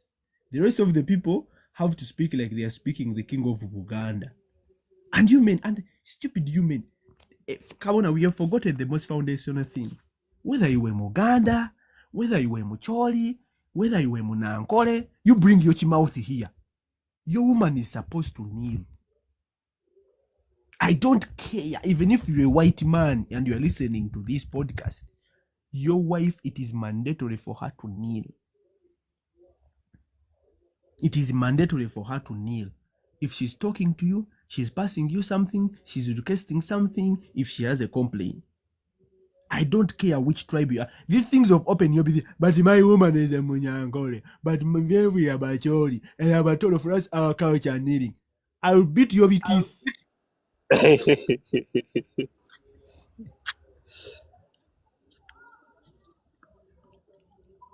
So Salongo, you don't want my woman to be a Munyankole? I don't care. I don't even care whether she's a Munyankole, whether she's an angel. If you married an angel from heaven, she's supposed to kneel.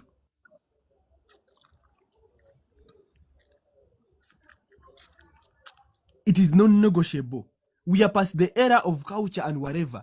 We are now looking how to keep our marriages strong and thriving. When she's talking to you, supposed to kneel. Passing something, asking for something, anything. She should never open her mouth while standing. Never in her life.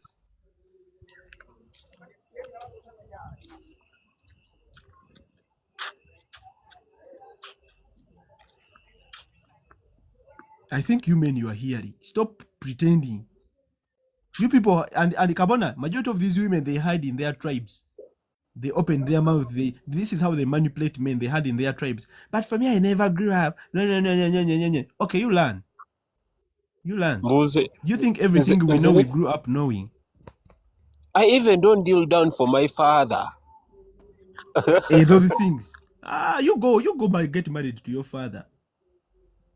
You go get married to your father and don't kneel for him. Those things I might not do it for now. For me, I only kneel to God. You go get by to God. But when That the kajaja. pastor, when she sees her pastor, all her knees are down on the floor. Yes. Don't negotiate kneeling, men. Do not negotiate kneeling in your home. It is a non-negotiable.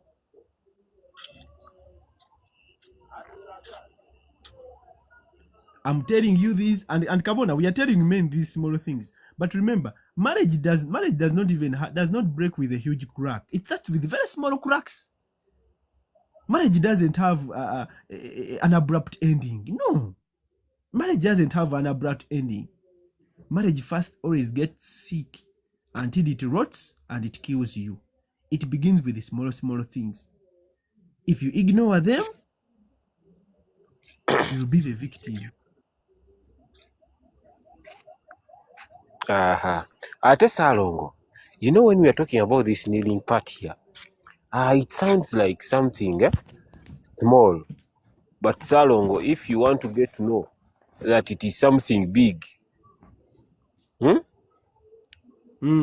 these married people, you will come back and tell me. No, Kabona, let's ask a question. Let's ask people here a question. Have you ever seen a woman quarreling with her husband while kneeling? Who has ever seen such a woman?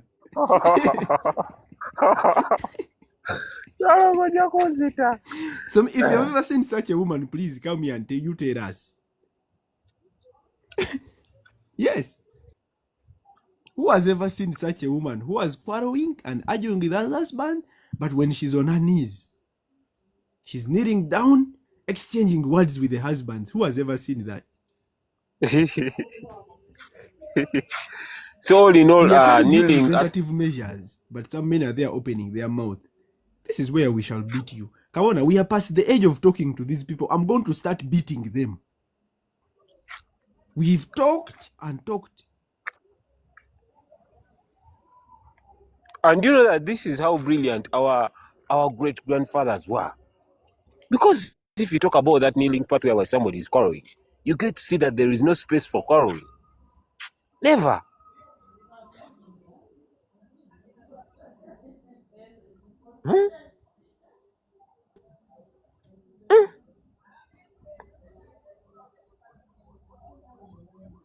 And Babike has ever. I have ever. Oh, who was that?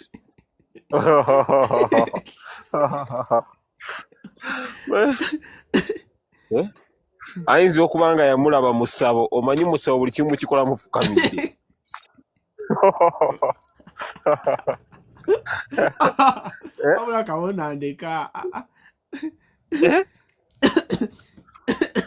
I think Babi is talking about bineno mama byabajjula emmere ng'afukamidde ababegera n'atandika okwecwacwana.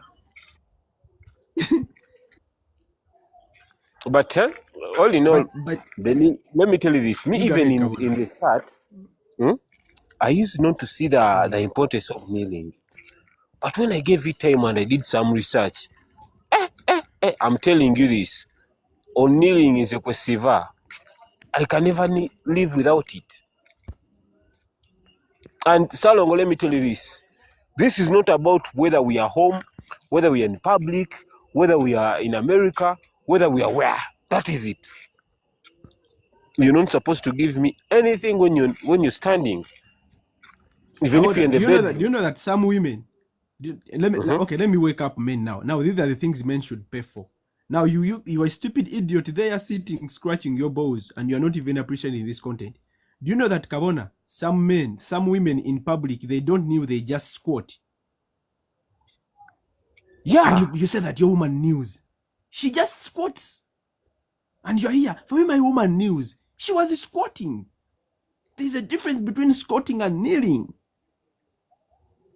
And you men have to know this.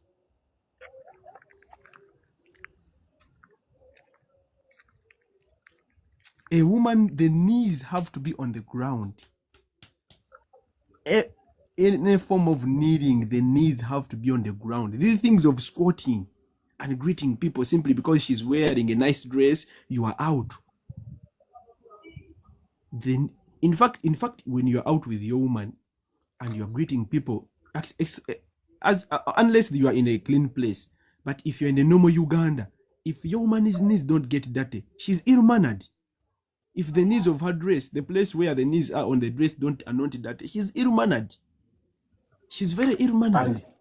And Salongo, you know, most of these women, they used to ask themselves as to why our grandmothers used to walk with this so-called lesu. Is it the scarf? How do you call it in English?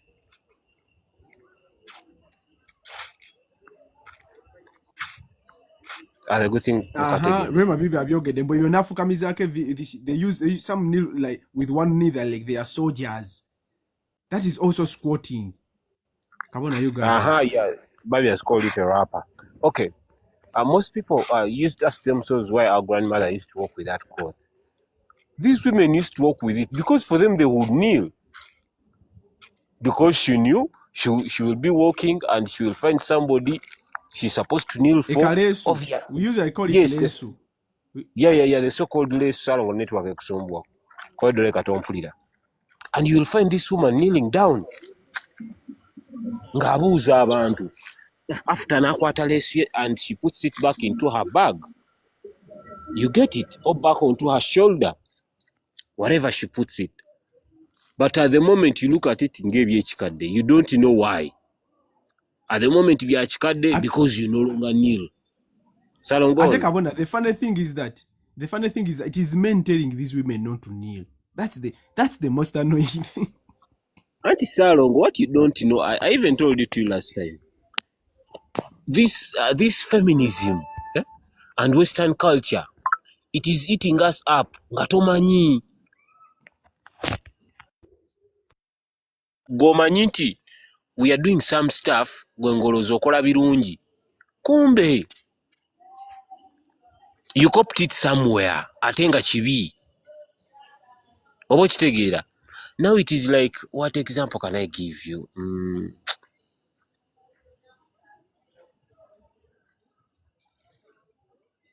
For example, now it's like you find a couple whereby a woman wears a man's clothing. Then you'll find them saying, Bambi, it is an act of love. But these people maybe copied this from a movie, and this man doesn't know that this is the foundation of what? Disrespect and stuff. You get it? And people don't know that. Familiarity. Because she has seen a romantic movie. Yeah, familiarity. Because she has seen a romantic movie and they're doing that, now she's also copying it. So at the end of the day, the man you find the man say, my mama doesn't disrespect me. When you go to his house, she's wearing the Arsenal jersey he bought. And the funny part of it is one, you know, women are funny creatures because you know they're used that for them their clothing work for a short period of time, so they wear them anyhowly. So she starts using your clothing in the same way.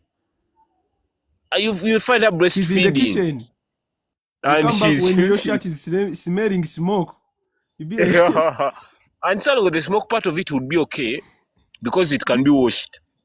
But let me tell you this: the woman will put on the t-shirt, and you will find the sleeve. You know the sleeves always are stretching, and it will stretch beyond the limit, because when she's breastfeeding, and when you talk about it, she'll be like, "Aren't I breastfeeding your kid?" So at the end of the day, drawing boundaries is very crucial, and I think it is what we're talking about here.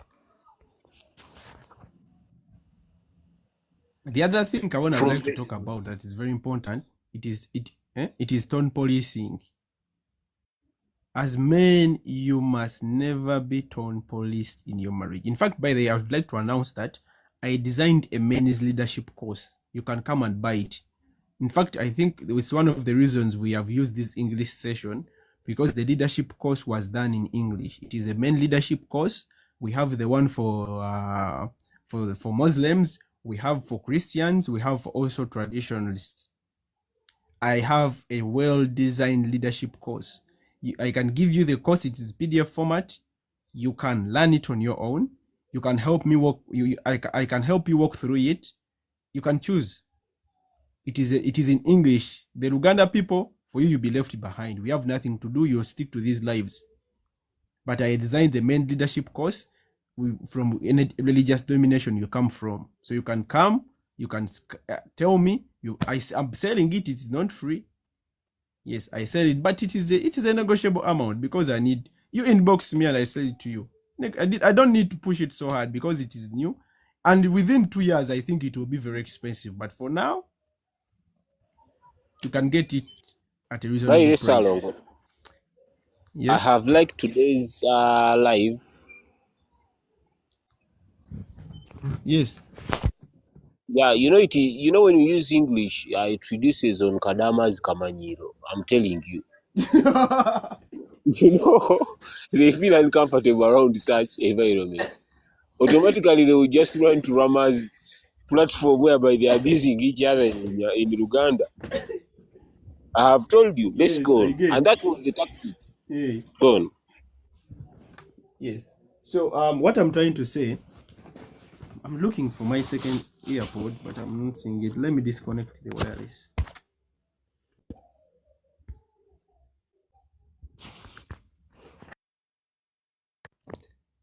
Okay. Can you hear me, guys? Yeah, sure.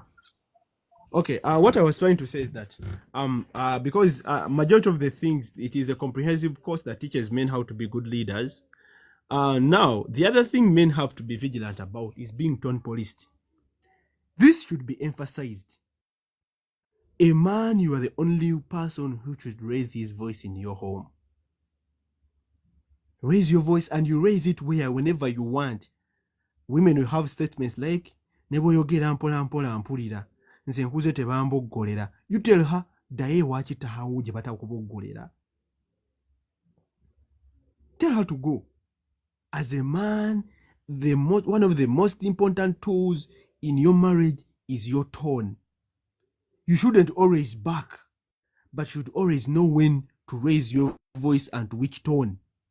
Never allow a woman to be like, "Mpola mpola era nkuwulire ebyo biki." Tell her, you are not supposed to tell me the tone I'm supposed to use towards you. Never. Be vigilant, men. Stop acting like kids.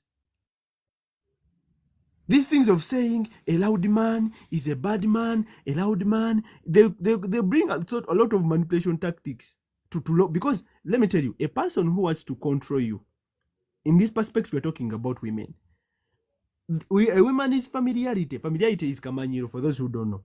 A woman's familiarity and control system begins by controlling your tone of voice. Because the moment she harnesses your tone of voice, she now has you in her 5 hands. They start by harnessing. Yes? Don't you think basically you're talking about how women steal the leadership powers from a man? Go on.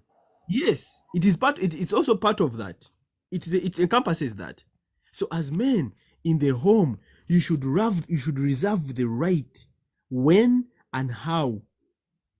If you feel like speaking loudly, it doesn't matter what they think. They will use tactics like, even if you are softer, we can hear you. A real man does not shout. A real man solves problems silently. Stupid. Tell them to go build their houses and marry their own wives. A man, it is your right. When you feel like roaring as a lion, roar. You can stand in the sitting room and be like, "Everyone come here." It doesn't matter what people think. If someone feels uncomfortable with how the house is run, they should go build theirs. They should go. You don't negotiate with the terrorists. You don't negotiate with terrorists. Let me tell you, there are so many things that can be done in your home, but never allowed to be tone policed. Never. It is called tone policing. Never allow. You want to tell her, this is the last time in your life you ever tell me what kind of tone I'm supposed to use towards. The next time I'll slap the hell out of you. And always be ready to be violent. I'm not saying be violent, but always be ready to be violent. Because some of these women, they don't listen to words. They listen to slaps and kicks. This is the reality. I'm not preparing you. I'm not saying you should get married, going to kick people. But if things need to be, there are some women who will never listen unless they are kicked in the ass. Yes. There are some women who need their cheeks to be big and bruised for them to know what to do. There are some women who need to be hospitalized. You need to know which woman. Not everyone is going to. Let me tell you, men, majority of women here are mature. Do you think every woman listens by words? If women listen by words, why are they not doing what you want them to do? I think I usually divide women in 5 categories. The first category are the women that are well brought up. These are women who won't need anything to do what they are required to do. They know the husband is the head. They are supposed to do everything the man asks. They don't even test your authority. The second women are the women who fear the tone. For them, they sometimes they pretend, and when you roar, they get in line. Those are women. The moment you bark, they even urinate on themselves. That's the second level. For them, they can pretend, but the moment you bark, things go in line. Then there's the third level of women. For them, they pretend. They don't even fear the voice. They fear slaps. The moment you bark and she refuses, you whip her 3 slaps. Pia, pia, pia. The moment she knows that you can destroy her cheeks, and she's as if she has mamburuga, she gets in line. She never tests your authority. That's the third level. Then there's the fourth level of women. These are women, they are one and brought up. They don't fear a man's loud voice. They don't fear slaps. For them, you just need to cane them like children. Yes, you get a whip. You cane, you whip that ass. I'm telling you. There's that fourth level. For them, it doesn't matter how much you bark. If you slap her, she will slap you back. The only way you can tame her, if she knows my husband can lie me down like a child and whip my ass. That's the only language she understands. Yes, Kabona? I'm like, after her knowing that you're stronger than her and you can put her down. Yes. Do you know that there are some women, especially in our generation, guys, I'm sorry, especially in our generation, they think because the media preaches that a real man doesn't beat a woman, what and what. Do you know that some women have it in their mind that they can do all the nonsense and walk out with it? Yes. Do you know that? That today a woman will come, spit in your face, slap you, and even go. Yes. So, that's the fourth level. Then there is a fifth woman. For her, you have to drop the cane and you go punch by punch. Yeah. There is that fifth woman. For her, you don't even need to beat her canes. If she begins misbehaving, you roll your sleeves. You remove the sofa, the furniture in the sitting room, then you start punching her in the right places. There are those women too. The only way you can put her in line, if she's hospitalized. If she knows my husband can beat me, and I'm on a drip in a hospital because my husband beat me. There are those women. Salongo, do you know that? Yes. We even have some people, let's say, friends to your woman and whatever. You will slap her, you'll give her like 4 slaps. Then when she goes there and start explaining to them, they will look at her like a weak person who can't fight for herself. Let me tell you this. But they can't get to know the person who slapped her. I'm telling you. Because if they get to know how the person who slapped her looks like and the slap she received, I'm telling you, they can understand the reason as to why. Even she never cried, she just sat in a corner and kept her mouth shut. Because yes. You know, even women who are here commenting, saying it wakolamu, because they have never seen a thunderous slap. I'm telling you, she has never received a slap whereby she feels headache continuously from the first minute to the last one. Salon, go on. You omusajja yenna mbawadde ezo level 5. You have to know what kind of woman you are dealing with. Is my woman well mannered that I don't have even to remind her? Is my woman mannered but she needs my tone of voice? Is my woman not mannered that I need to slap her? Is my woman not mannered that I need to whip her ass? Or is my woman a Mortal Kombat? We need to go to the ring. You have to know. So if you know the kind of woman you have, then you apply the right pressure at the right effort to put her in line.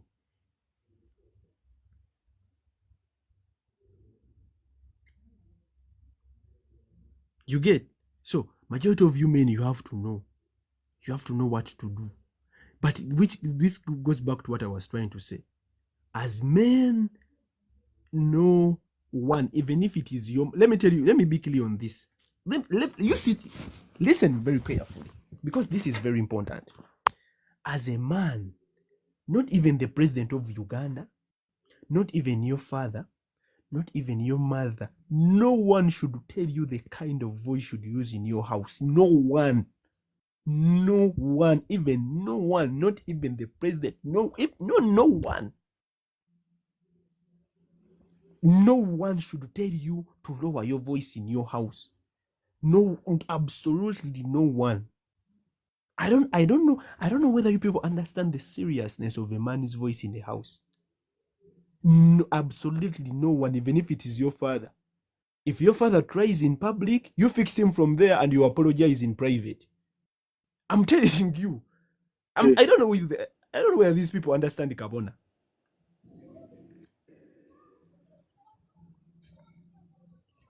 I get you, Salon. I don't know whether they, and even if it is your father, you tell him, never tell me what voice to use in my house. Then you apologize to him later. No one should tell you the kind of voice. If you want to bark for the whole week, you bark for the whole week. Whoever feels like your house is becoming whatever, a noisy place, they should go and find a quiet place. These things of telling men, you speak it slowly. Even slowly we can hear you. A man is not supposed to shout. A senseless man shout. You say, okay, I'm a senseless man that shouts. You go find a sensible man that keeps quiet. You go find a sensible man that keeps quiet. As a man, you must speak freely.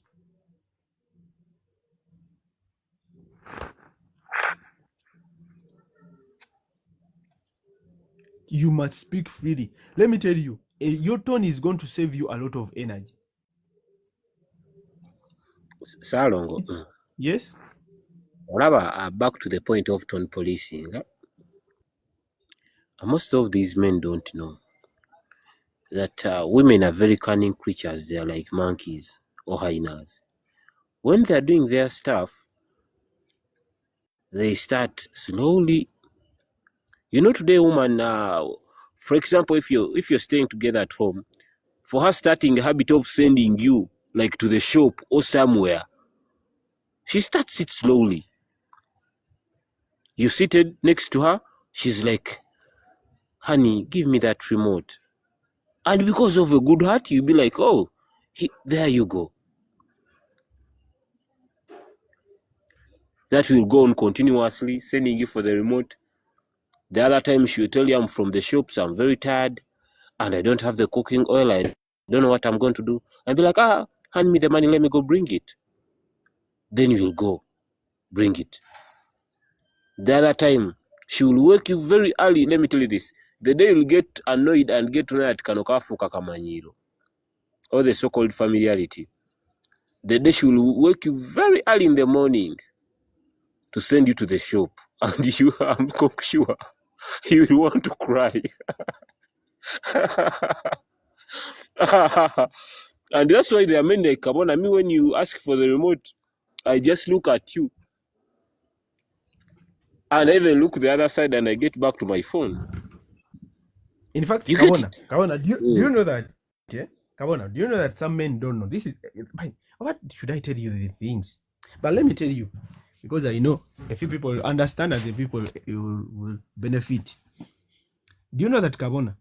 One of the best way to kabo kamanyiro in the home is if you are the only one who does the kamanyiro. Do you know that some men, they don't kumanyira their wives? They have that equality. Sikumanyira nawe tomanyira. As a man, you must kumanyira kumukazu. You must kumanyira her. In fact, that enforces your role as a man. What kind of husband cannot kumanyira his wife? It is the opposite. A woman taina kumanyira, omukazi omusajja olina okubanga mukazi w'omumanyira. If you cannot kumanyira your wife, it means you have failed as a man. Kitegeeza ya kumanyira. In a home always wabawo omuntu amanyira. Era bwe wasigwa amanyira mukazi gwe gwe bamanyira gwe kimanye. In a home ever wabawo omuntu amanyira munne. It is a must. So, if you are not the one, then who? Kabona wanji. Anti bibiri bi equality biba preaching ebitakola. Nti musobola okubeera whereby nga mwenna muli equal. And that's what they say. Like, if you don't do this, I don't this. I think we should call it the tontambala sikutambala syndrome. So most people in marriage, they are like twins. Yeah, that is it. Kusalongo, let me tell you this. The so-called familiarity. Kalina engeri gye katandikamu in a way that you can't tell. You get to look for medicine to cure it. That's why Salongo, by the way, if you're to remember this, that's why most men who come in to get our advices or to learn some lessons from us, they get to discover that they can never, how should I call it?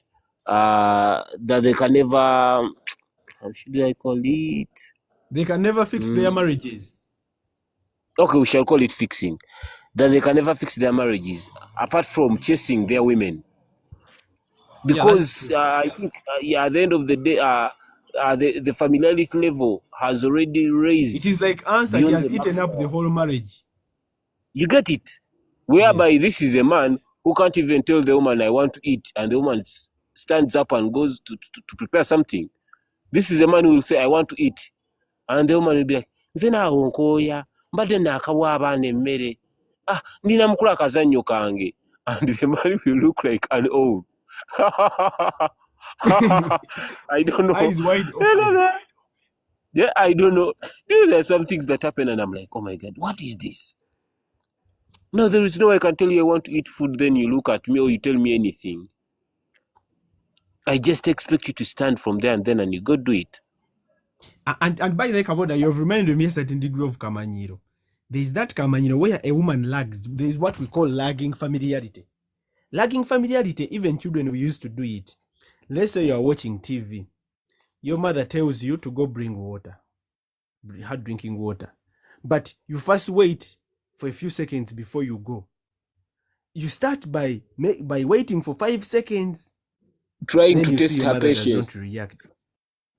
Yeah.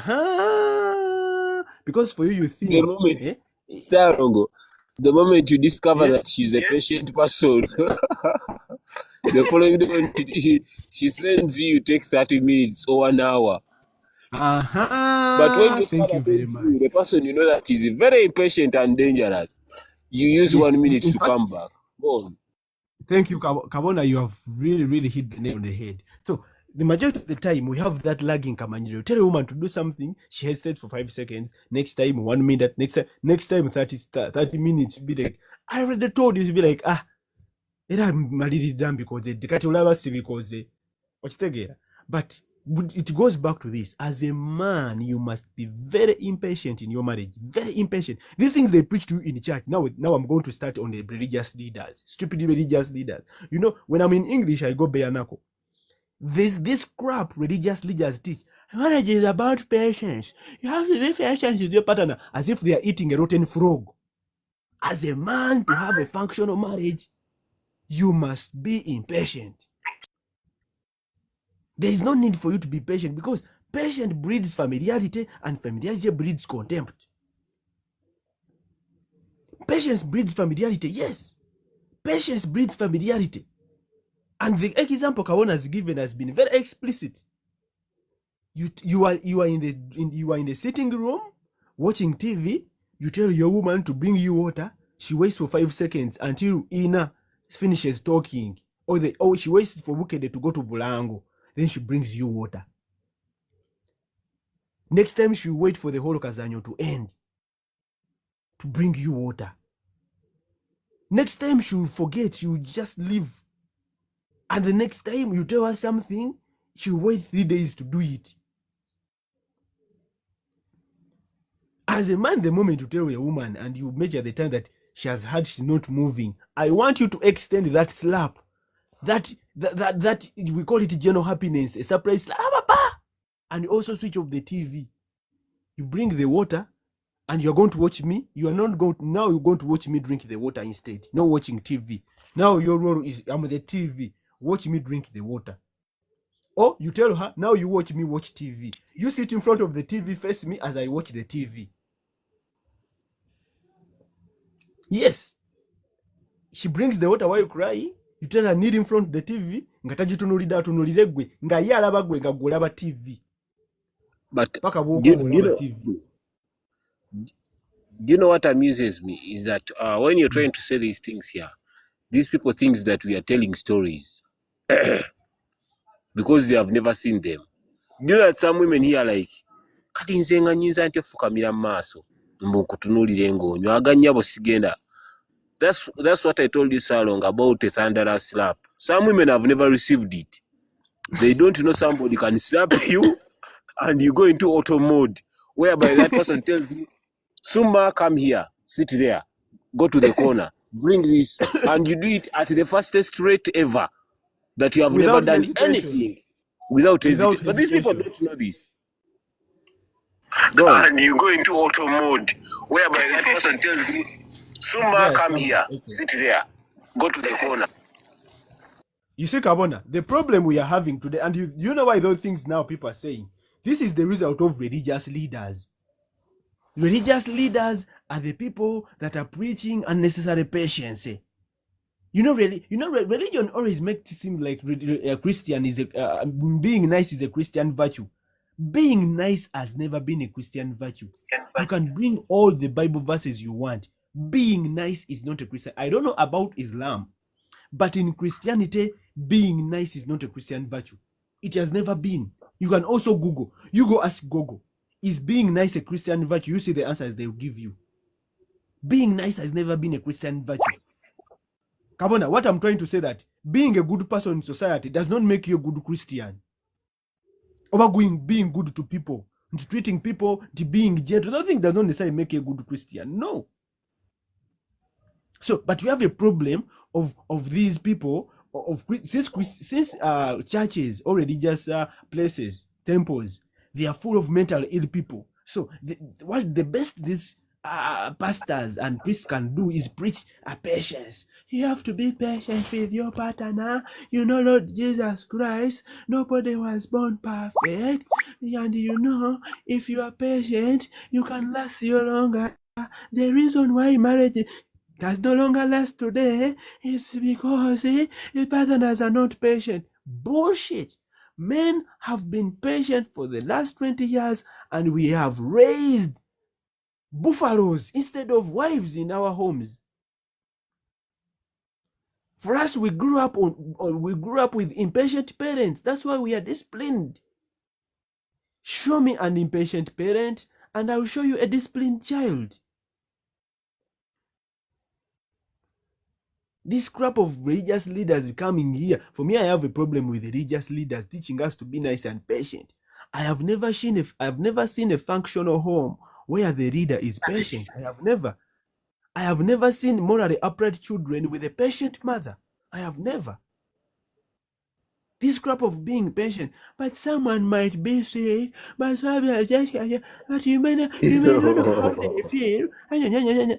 One day I'll slap a priest in church and I'll be taken to prison. I'll extend the slap. You just see the slap. I'll be like I'm going to offer tithe. And I go and I grab the guy's neck. I slap him very hard. This is why for me I don't want even to go to church.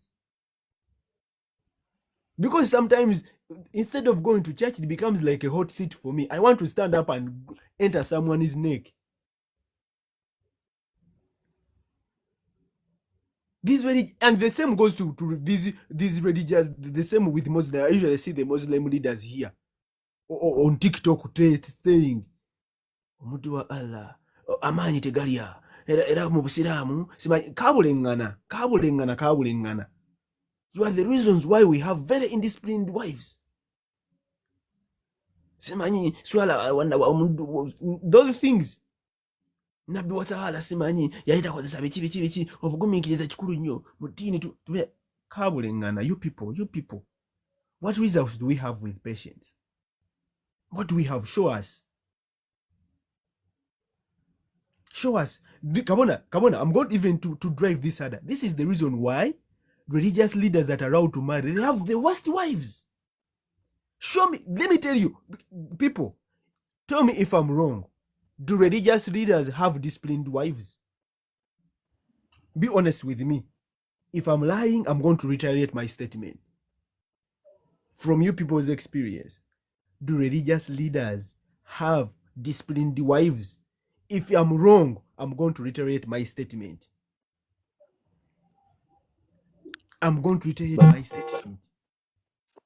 Their wives are disciplined in the eyes of the society. But realistically, are they? There is even some.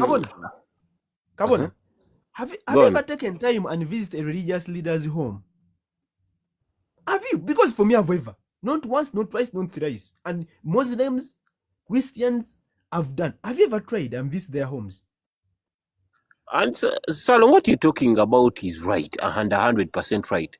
Salong, I think there is even a trending story that was here on TikTok, and some bitch was trying to call out for Sheikh Chiti, if you remember. She has piercings all over everywhere. And don't forget that any woman, let's say bitch, already seeks out for weak men who can let her do what she wants, or how should you call it? Who can give her freedom to be whatever she wants? Who gives her personal autonomy? You know, individual autonomy over whatever she wants to do. Okay, people, should we say people who are not very serious with life? You know, religious leaders tend to rely each and everything on God. Yes, they are forgiving, they are gentle, they are non-judgmental. Thank you very much. And that's what those hoes want from these men. And that's why at the end of the day, you will find this man who has very suffered with this woman. Religious leaders are the worst. So they come here teaching us to be, they teach forgiveness and patience. Where has that led you, bro? Seeka, obugumiikiriza n'okusonyiwa bikukomezaawa mu bufumbo bwo. Ate gwe pastor, father, bikomezaawa nga mukazi walinga omuguya ku kyalo. And by the way, some woman was telling me, she's from Europe. She was telling me that European men are good because they trust their women, what and what. And I was like, okay, if they trust their women, which is not bad, but you guys go cheating on these men. And in Europe, the percentage of, when it comes to statistics, the percentage of men having kids that are not theirs, it is really high. So high. But you keep on saying, these guys, you know, they trust their women. Which kind of trust is there whereby it is just spoken, not built? Because so long there is no way you're going to tell me I have trust towards my woman, I don't check her phone. Yet these are just words. Because me as a person, I think trust should be built. Whereby I will check my woman's phone today, I find there nothing. I'll check it after like 6 months. I find there nothing. The other time, nothing. I keep on following her moves. I find there nothing bad. At the end of the day, you'll find me trusting her. You get it? I think that's the trust that is built, but not the trust built from the mouth. I think, Salongo, you're insecure. Yes, I'm insecure. So what? Anyway, Whatever. That's the problem we have. Because I was tying this point into tone policy. You know, everything. I'm just trying to show people that we have a root cause here. Because this is why majority of church men are weak. It's the same reason why majority of men are running away from religion. Why? Do you know that, Kabona, we have less religious men and women? Do you know that? Yeah. Why? Because now I'm just imagine I'm what? I'm a usual member of the church, you know, and for you are telling me that my wife should be whatever she wants and I should be more forgiving. This woman yesterday told me that's why your mother is a bitch. Now you are telling me to be more forgiving. And when I told my pastor, told me, no, leave her. All women are like that. Even mine is like that. Exactly. So what is my incentive to come back to your church? And now they complain.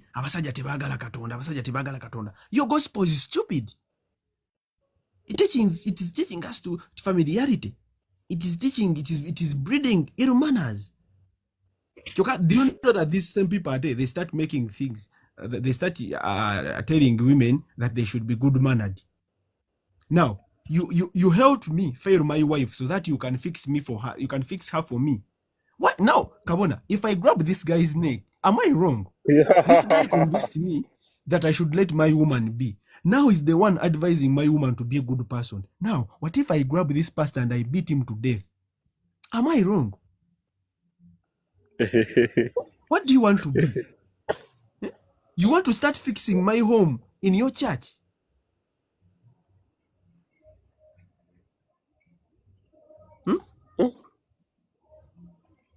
Churches have turned men into doormats. They have turned men into doormats. Be more forgiving. Be more patient. They bring all thoughts over this that show that you have to be gentle and forgiving and soft. Who are you? This is why for me I have respect for a few religious people. And for me, there's someone I always give credit where it is due. For me, I will give credit to, there is a guy, although I'm not a fan of pastors, but I remember Pastor Tom told his followers, if your husband refuses you to come for a overnight, don't come. He told his followers, open, it was like, if you come here and your husband refused you, those are your problems. If the man has said you don't come, don't come. You listen to us on radio. There's not much difference between the overnight on radio and being here. If you have a chance and he allows you, you come. If he does not allow you, don't come. But you find some other pastors, they turn our women into tyrants. They bring this rebellious gospel. Let me even hit harder. These men have turned our women into witches. Now, I married my wife, she was okay. But at midnight, she starts speaking different languages I don't understand. Now, what do I have?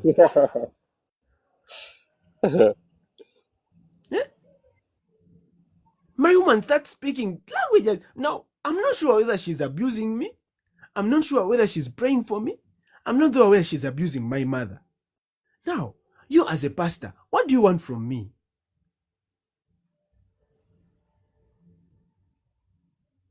You know? My woman does things differently. Everything, she does not do them according to me. She does them according to you. On top of that, she speaks in languages I don't understand. For me, one time, I'll be pissed and I think she's abusing me and she will come back with a bruised eye and she tells you, then you start saying men are bad people. Then now you told my woman to speak in languages I don't understand. Since when did we agree as in a marriage that my woman is supposed to speak in tongues without my permission and the tongues I don't Sorry. understand? I was told by one of my born again friends that is a talent from God, and it is how should I say, it is related to being a person close to God, Akaona, speaking please those stop. tongues. Please, Kaona, please help me. Please stop there. So, for me, I'm a man who wakes up, works hard for my family. I try to make ends meet. Now I'm in my house at midnight. My woman is walking around with palm leaves. This is after Easter. She's waving it around the windows, chasing ghosts. Now, I've never had a ghost speaking in my house. Now, what is she chasing? But Salongo, can you go back to the point we should leave these religious leaders alone? Because now, going back to the point like Kauna stated, the problem we have is that religious leaders are teaching us to be weak. Religion, in fact, by the way, Kauna, I think I should even, there's that video, I should bring out that because I did a 30 minutes video about how religion has spoiled marriages. It's going to be in Uganda. Let me try my best. Next week, I'm going to post it on my YouTube channel. It won't be on TikTok. If you want to watch it, how religion has spoiled marriages, I did a 30 freaking minute video. It's going to be on my YouTube channel. Whoever is here, it is in your best interest you go subscribe to my YouTube channel. It's in the same names. Salongo Banji. Hey, by the way, you are right, Onyango. To some women, we have turned into Satan. Now, Pastor, according to my woman, I'm Satan. How is my woman sleeping with Satan in the same bed? When you refuse, she says you're possessed by Satan. Yes. Now, why are you sleeping? You are in the same house with Satan. Why don't you go sleep at the church so that Satan is saved? You are saved from Satan. These are the things we don't want. But going back to the point, these religious leaders, there's a video, you are going to watch it YouTube channel, go check it out. Salongo Banji, that video is coming soon. But the point here is, religious leaders have made us weak, Kabona. They have made us weak. They have made us to be more patient, more forgiving. And those qualities, they breed familiarity. This is where a man is going to be hesitant to raise his voice. Because according to these people, how they interpret Christianity, a man is not supposed... Christianity never stops a man from raising his voice. There's no way the Bible tells a man never back at your wife. If it is there, bring it. Break the verse. Christian ethics do not stop a man from exercising his divine authority. But we have men who cannot... Kabona, who knows the common tone of Christian men, how they speak to their wives? In Uganda here. And the common tone to religious Muslim men. They speak like women. Kati mami, anti kati olaba, kama yabazi, anti kati mukwano. That's how they speak. But they speak like women. Yes, salamu alaikum hajati. Hajati, swaibu wamulabyeko. Ani kati ate bananga. I know this is the reason as to why. Yeah, this is the reason as to why sometimes I fall in love with the Batablic men. However much those men go beyond, but those men are also good. Batablic men, for them, they are no nonsense. By the way, for Batablic, for them, they are not inclusive in this. It is not the Batablic. It's usually these normal Muslims. Kabona, for me, I have been to at least, I think 2 to 3 homes of Sekas. But when the woman starts speaking, you want to put cotton in your ears. Yes, obviously. You'd be like, now, is this the Seka we hear talk? do you know, Kawona, you can be having a conversation with Seka in the sitting room, eh? Then in the next room you hear the woman saying, Musafaru! Musafaru! Leta wanagagereko! Then you'll be like, now, is this the home of the Seka? And Is this Seka is there. Is there coming his so-called beard yes, a woman full who of gray cannot hair? respect that mature people are having a conversation in the sitting room. If I want to get the child's attention, let me get out and I look for the child. Shouting in the ears. Remember, these are two men. Come on, when did you hear people inconveniencing your father having a conversation with his friends in your home when you're growing up? Did you ever hear that? Come on, let me tell you. For us, even if my father was on the phone, even the cockroaches were hiding. Even the cockroaches knew the man of the house is on the phone. Just the phone. Cockroaches and rats were running. They never move when the guy is on the phone. Now we have Mama Muzafaru who is in the kitchen because he wants Muzafaru to go to Mama Bring Swaibu's salt. house and pick the chinu. Kende wa Mama Swaibu olete chinu. Aolete. And she's making noise all over the place. Yes. And you're having a conversation in the sitting room with the Seka, and you have to pause now until she finishes, and you don't know when she's going to finish it. Then she's like, Auntie, we manje baby abana, tugende maso. Then you look at Seka and be like, Seka, is this now a home? Or it is something else?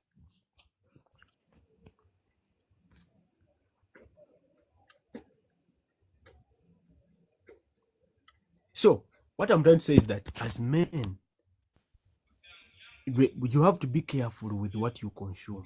My major point here is it is only one person in the home that is supposed to raise his voice. It is only one person in the home that's supposed to use a loud voice. The rest of the people have to speak like they are on buko.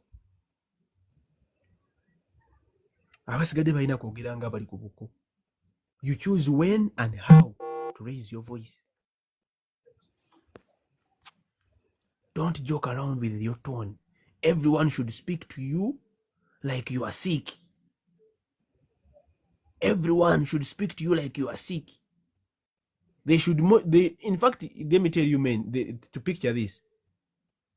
The way they are supposed to speak to you like you're a sick person. Have you ever spoken to a sick person? That's how everyone's supposed to speak to you in a house. Like you are sick. Every time. So that even when you get sick, they use the same tone. And Salongo, do you know this is one of the reasons as to why when parents grow old, the kids disrespect accelerates, because from the beginning it was there. So now remember, this kid has got money, has a big voice, and to some extent is more knowledgeable than you. Automatically, the familiarity or the disrespect will accelerate. He will talk to you anyhow. He might even tell you keep quiet. I'm telling this to you.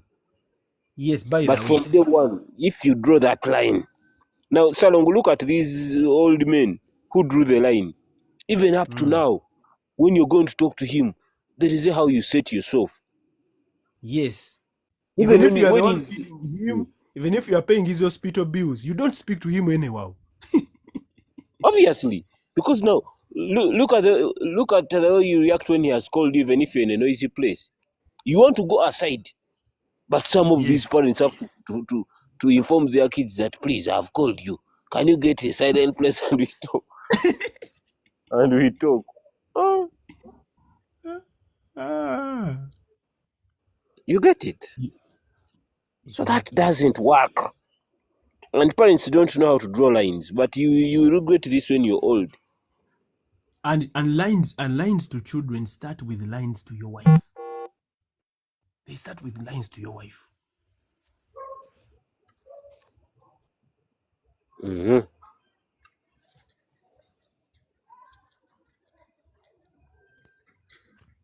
They start with lines to your wife. As a man, stop playing around. Be vigilant. Your tone is very, very important. Your tone. And Don't there be is afraid. Wanji, come on. there is something that some girl told us. I don't remember the girl. Was it Usina? It was some girl. She was like, nowadays a man can be trying to discipline a kid by whipping him or her, and you hear the woman saying, "Vira kumwana, omwana ange mulekera, omwana ange this." And I wonder where some women get the mandate to say all that, or to even comment when you're talking to the kid. I don't know. Maybe it is us who are very bad people, because I don't know. Now, how can I be disciplining a kid and you open your mouth? So it's like you're telling me to leave the kid alone and I come kick you.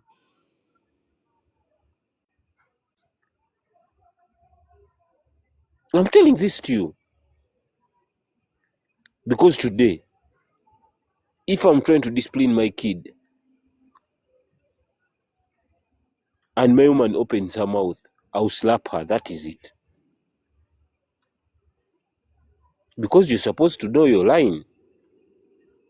I'm trying to do my father responsibilities. Then who are you to tell me how I'm supposed to cane the kid? And Salongo, that's why last time I told it to you, early alone, emotional intelligence was for women. Because they are the people with emotions. But now it turned and it is for men. And that's why women act out of their emotions without anybody saying any single word. And they end up ruining the whole environment. Kabona, you have reminded me of And Kenneth Rose. Another way Okay, they try to silence a man's tone, or to tone police a man, is using the emotional intelligence tactic. You know, according to these educated people, emotional intelligent people don't raise their voices. They speak calmly. According to these educated people, emotional intelligent people are more forgiving and they are more understanding. So, as a man, when you see something doesn't happen, for example, it is since Monday, it is Wednesday, the kids are going late at school. Then you be like, gwe mama nakakande jangu wano. Lwaki abaana bagenda ku ssomero leeti? Guno mulundi gwa kusatu eno week. Lwaki mbuulira? Tosobola keera? Anti abaana bansomba bakusumbuwa biki abo baana? Lwaki tobakuba kiboko n'obazuukusa ku makya? Kati, according to these emotional intelligent people, tombogolera. Kati obadde osolina okumpita n'ontuuza nga mukyalawo n'angamba bulungi. You get? Now, gwe omusajja ky'otamanyi nti kati batandise okkunyiga. They are now pressing you, they are tone policing you, they are now trying to control you. They are telling you how and when and what tone you are supposed to use. Where you think bagezako kuwa reward bagamba emotional intelligent people kati nawe n'omegerera n'ogamba ekitegeeza bampaana nina kubeera kati obeera n'ogamba I'm emotional intelligent nakutte mukazi wange ne muzze bali ne mugamba kumbe they are tone policing you. Bagenda bakuzikiza. Yes? Ekya emotional intelligent nkyabira mu perspective bweti. Nkya mu perspective ya muntu alina okutegeera buli gasiya. According to our generation. Exactly, that's what we spoke about. Yeah, a person is who is willing understand to tolerate all every those crap. Waverly. That's the emotional intelligence people talk about. So, as a man, they try to tone police you through trying to tell you that you are emotionally intelligent. But if that comes, you tell them, no, for me, I'm emotionally stupid. And I'm going to back at you. And it's the last time you ever tell me that emotional intelligence crap. If you think I'm not in emotional intelligence, you'll go back to your father's home who is emotionally intelligent. And you see whether I will come back for you. Women should be submissive and docile. Soft, submissive, and docile. If you don't know those words, go look for their meaning in the dictionary or on Google. Let me put them in a comment section. Your woman should be soft, submissive, and docile. Mukawulide? Soft, submissive, and docile.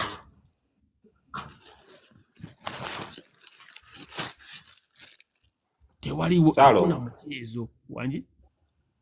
Okay, soko malirize. No, I think I'm done. I was going to give this lady a chance to say something because she put her hand up. Yeah. Era gwe mbadde ngenda okugamba. Harry had something to say You had something to kids, say, lady?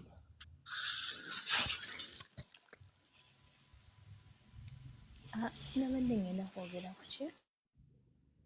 Wabula ogenda kwongera ku ddoboozi lyo, we can't hear you. I was going to talk about what Kabona said about the kids.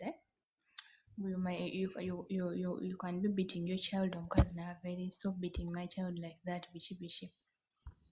Men have a different way of punishing kids, and they punish badly, by the way. That is why most fathers don't even beat kids. Kuba they are aggressive, sometimes they can beat a child omwana n'azirika. That's what we want. I want to beat my child badly. You think I beat my child badly when I don't want?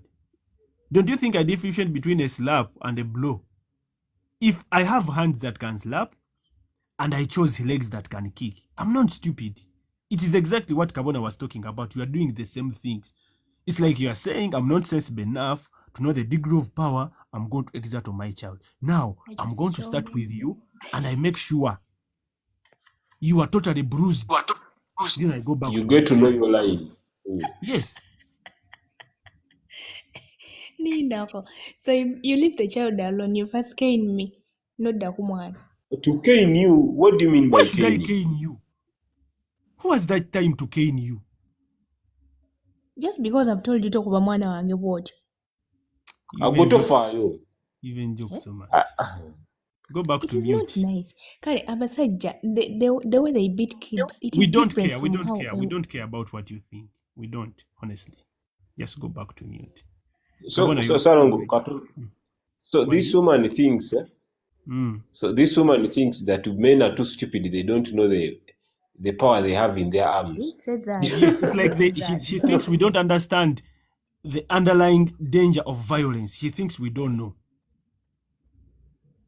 And Salongo, by the not to pinpoint this woman, but you know that that's how most women view men when it comes to disciplining kids. Do you know that most women think we don't understand anything when it comes to raising kids Violence. and whatever? Yeah. And that's what I told you, Salongo, that at the moment women are not being taught how to be emotionally intelligent, and it is the problem we are facing, because a woman acts out of her emotions. Even what this woman is doing at the moment, these are emotions, because what she's talking about, she has not researched about it. She has nothing to back it up. You get it? Because Salongo, if you are to talk about violence here, we all know most kids in the world have been violated more by women than men. And even if you are to bring up kids here and we ask them, among your parents, who used to beat you most, all of them will tell you, mommy, mommy, mommy, mommy, mommy. So I went there to show you that sometimes women just talk according to how they feel.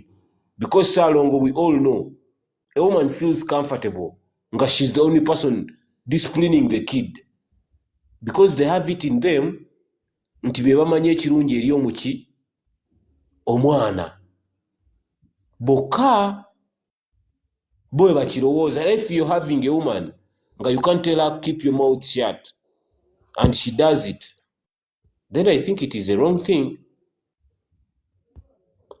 Tugende maaso. I don't think let me be very clear. I don't think as a man you don't need any lesson from your woman how to discipline your kids. You don't. Never. Yes, because more kids die in the hands of women more than they die in the hands of men. Women are the #1 killer of children. It's almost unheard of for a man to kill a child. So it's even absurd we are even having this conversation because this is common sense. I think this should be things we know. So if as a father, like Kawana, if as a father, I don't know the degree of violence I should use on my child, then why am I even married? Which means I can wake up and chop you, thrice your throats. You go away. You go. You go away. Leave my home. It means I'm not sensible. Totegira, it Yes. is the right word to use. It means I'm not sensible. If I'm not able to regulate the degree of violence I assert, because these women even don't understand the degree of violence men can do. Simply because I've beaten Micah child and she's there sitting down, all quaking, and you think that is too much. We can do much more damage than that. We can beat It a is not child and too they become much. mute for 4 or 5 months. We can do Salongo, that. please. Kati, let me just give you an example. Me personally, my But use dad, English, dear. Try. in all my life, I think he has ever touched me once, disciplining me Jesus once. Christ. For some But reason, you that, want to make this life about your dad? no, Come just on. I'm giving you an example. But that one time he touched on me, he never touched me again because it took me like 2 weeks when I'm in the hospital. Just because they had their wrangles with my mom, I don't know what they were fighting about. That is why I'm telling you, men sometimes they discipline Wait, their Harry. children. So, Harry. So you think every man is like your dad? Jesus Christ. No, I was just giving an Yes. example. I get it is an example, but it is like what you're telling us. Because I see it 'Cause sometimes, it is rare for a man to discipline a child, but when they discipline, sometimes Jesus it is not Christ. good. Man, my It doesn't come out so well. it's not good, so they should leave it, or they should have a No, woman as a regulator. no, disciplining is okay. I didn't say that. So Not no, not let as me a tell you. can't regulator, believe not what as a I'm hearing. regulator, but Listen. This is your point, because from the start I was hearing you. In the start you told us that a woman can tell you kubanga abasajja mumukuba bubi abaana. It was your point, and we yes. get it. So that means if a man inserts too much violence, that means it is okay for a woman to be there as a regulator. Not as a regulator, but sometimes, Olava, these men take long to discipline, by But the way. do you know the For meaning the of a kids. regulator? Yeah, but Okay, a what? regulator yalinganga otunaga kalabalaba ageno ga asalongo okubya ennyolekera awo. So Not really. Not every woman does that. and no, for us we don't care whether every woman does it or not. Me, you will do it and I'll kick you. That's it. You can't wake up and tell me anything in front of my kid. You'll make that fool to disrespect me. So from there and then when you talk, I'll come and I kick you too. So that he gets to know that in this house, this is the owner of it.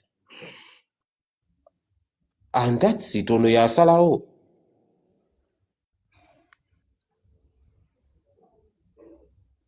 Hey, Don't think I'll be there doing something and the woman opens I can't her believe mouth. what I'm hearing.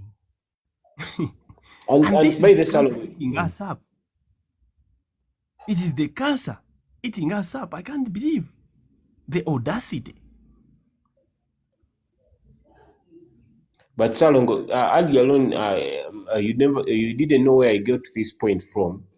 Trying to bring out this point or to talk about this, I was trying to show you that the mere fact that a woman has the guts to tell you this or to tell you anything when you're disciplining the kid, that means from the start she has been trying you out and she knows what you can do and what you can't do. You get it? So I was trying to show that this. Anti kabona olaba ochovola banze ngamba era kabona kyogerako kitufu because Do you remember the story I told you about the fork? You know, for me, they were trying No, to I eat. don't remember. I remember telling you the story. My daughter, they were trying to have my daughter eat with a fork. Now, I was home. You know, for me, I'm not normally home. Now I'm home. They're giving my daughter food. I'm seeing her using a plastic fork to eat. Then I look at her. Because, you know, as men, if you are not home all the time, when you see something, you don't rush. You look. Then you first not believe your eyes. Then be like, now this one. I look around. I look at people. I look at the people around. I'm like, why are you eating using a fork? The child never minded. Then I'm like, bring here the fork. Now, what the child did, then she looked at the mother for validation. She was like, why is that stopping me from using what you allow me to use? I was like, bring here the fork. Yeah? And she was like, but also fork. I got triggered. In fact, she was even sitting on the chair. Aina kulisa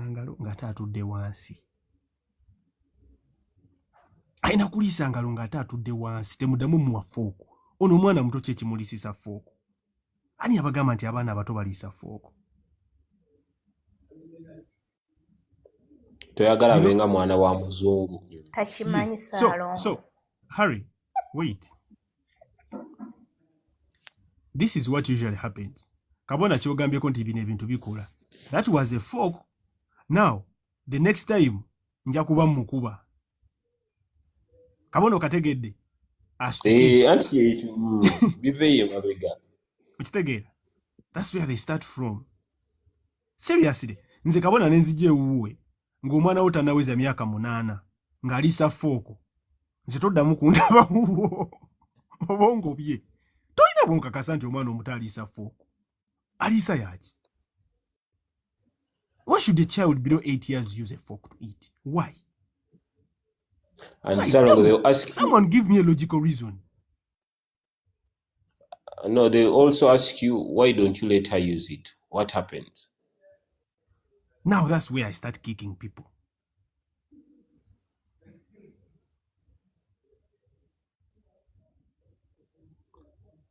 Like, you see the problem with parenthood today.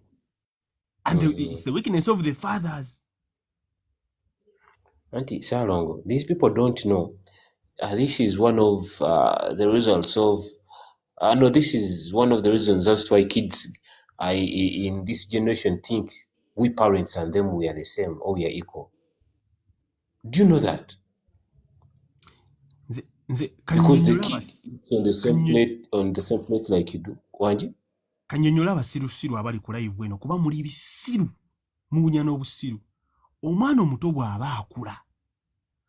Oloze bayita neural pathways ezibeera mu mubiri gwe.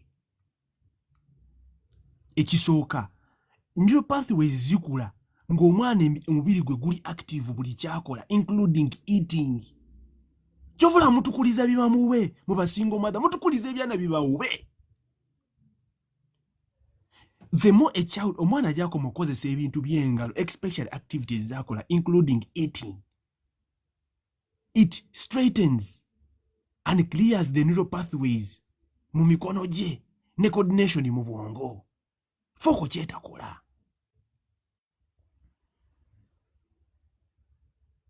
Abalala batakimanyi, omwana omuto abeera ne enzymes ku ngalo ezidigesting emmere. Mbula okuyita mu simu kabona n'enkuba abantu ku live.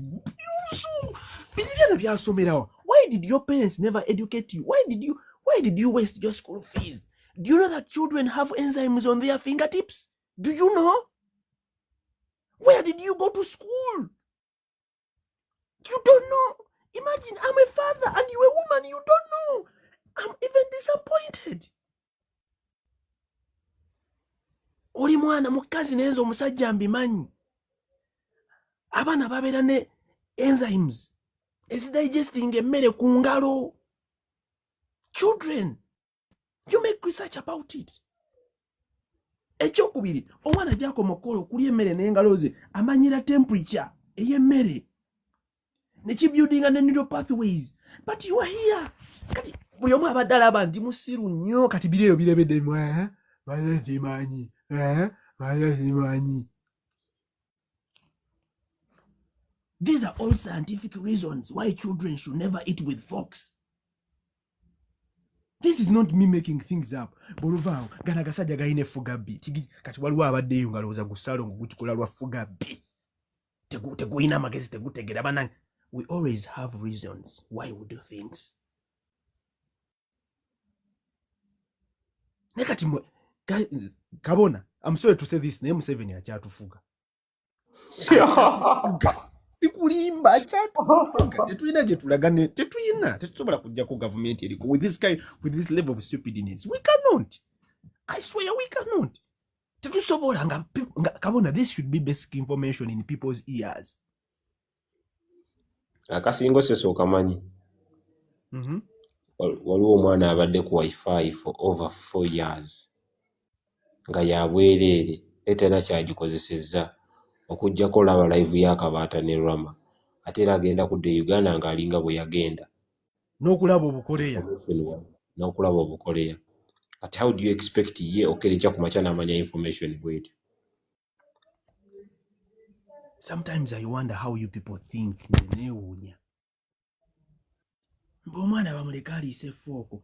These things you should know as a parent. Tuli mu mulembe gwa internet. Go learn about child upbringing.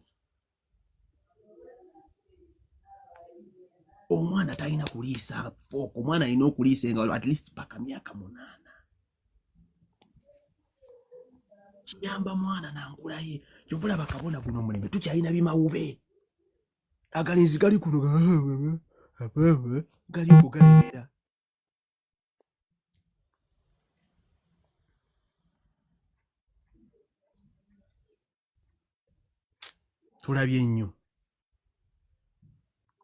Tulabye nnyo kabona. Tulabye nnyo guge mazima. Tulabye ennaku. You know? So, bino ebintu bwe tubyogera. Naye bwe tuddayo ku point yaffe. If you go back to the point, nti ebintu bino ebisinga kabona yabadde agezaako drawing nti women test your power through even when you're disciplining a child. They try to tone police you. It is through tone policing. They can tell you how much violence you are supposed to exert, how much degree of power you are supposed to put on children, you are supposed to put on people, on your authoritarian tendency in the home. Bibalemesa maka abasajja. This everything from beginning was designed to make you fail at your role as a man, so that your marriage fails. Kati ndowooza abakazi abakuza abaana baffe mubawulidde tebabimanyi. As a man you must know, because your wife does not know, and you shouldn't explain to her. Yes kabona. Ate bamanyi wamukuliza mu luzungu n'okuliisa fooko mugezi ate si ye black man asiba ne dread empanvu genda maaso. Yes, in fact, if people know this, even children below 8 shouldn't be even sitting on a dining table. They shouldn't. Why should children sit on a dining table? Saalongo. Yes. Nze wange si bya below 8, nze wange sina mwana atula ku dining, ekyo kiveeko. Oba 8 oba ki down.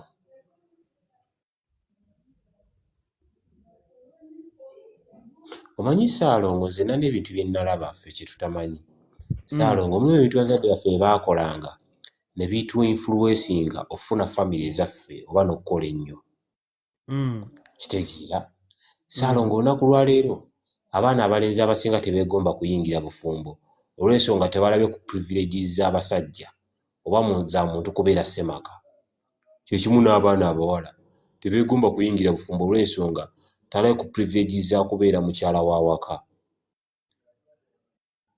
Ne gwe tunula bamaama b'edda yaddanga ku bawala be n'abafuula ba bigere n'abalaga nti gano amaka gange nze afuga. Nze omukyala wano. Oba oyagala ojja bikolera eri wabbaawo.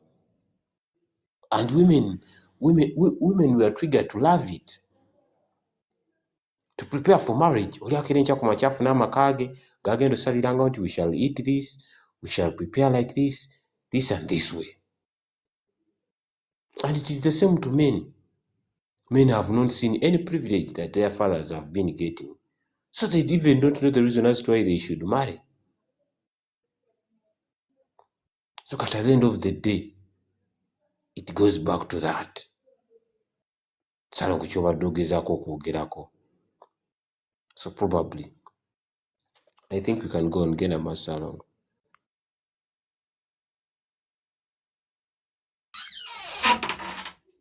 But abantu kye balina okumanya, abasajja kye balina okumanya nti as a man ebiseera ebisinga tubagambye nti tubawa tactics oba strategies. We are giving you tactics and strategies how to handle marriage in the modern era. Because now we are having new challenges as men. Tulina kati okusomozebwa kupya, and new challenges need new solutions. We have the same goal. You guys, by the way, let me tell you, the goal of marriage cannot change. It's like football.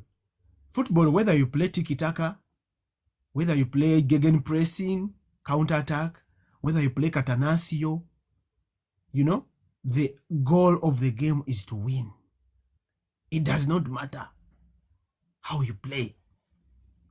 So it's the same thing.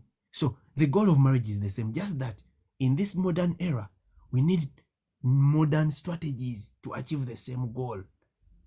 Probably you can no longer play catanaccio now. Italian football now, they play positional play. What's together? Eh? Probably we can no longer play tiki-taka because now we have the high pressing. But now, how can we still win the game? We need new strategies. We need new strategies to handle marriage in the new modern era. These are the things you should do. And these things are not new. We are just polishing them. They are not new. Authority has never been new. So it's up to you. We have given you a 3 hours rant. I don't think we don't want to over bombard you with information. I think that is enough for today. For these ungrateful idiots. What? Yes? I think it's enough, but maybe Mr. Herbert has something to say. Herbert, my friend, how are you? You are lost. Have you brought me money? Herbert. How are you, Herbert, my friend? By the guys, once again, you can come to my inbox for the leadership course. I have a leadership course for all religious denominations. I have a leadership course for Christians. I have a leadership course for Muslims. I have a leadership course for traditionalists. I'm going to sell it at a relatively low price because I think I have just launched it. Yeah, I want you people to learn. And I think for anyone who understands English, this course is going to help you. You know, it's going to be very helpful for you. Yeah, how to handle marriage in the modern era as a man. So you can come to my inbox and I give you the course. I also have the course for being a good follower, a good wife. It's also there. But there's a difference between a course for being a good wife and a wife school curriculum. The course of being a good wife is, I think, 15% of the wife school curriculum. But if it's enough for you, because most people may think if I give you the good wife course, it is the wife school curriculum. No. In fact, the course is called being a good follower. It's not even being a good wife. These courses that come into the men's course is called to be a good leader. Then the women's course, how to be a good follower. And the women's course is also very, very helpful. So for people that understand English, perfect, free, not free by the way, you can come, feel free to come and pay your money. Yeah, otherwise, yeah, for both men and women, we have for all religious denominations, for both men and women. Yeah, and I have quotations from the Quran. Yes, I did thorough research. I've been so busy for the last 6 weeks. So busy.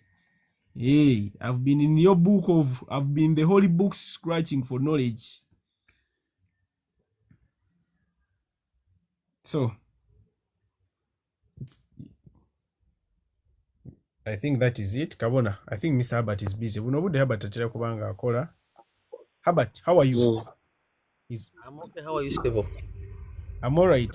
How is the US? Alhamdulillah. Tawali tap. But tugamba nti eyo omusana gwakira essaawa gundi 15.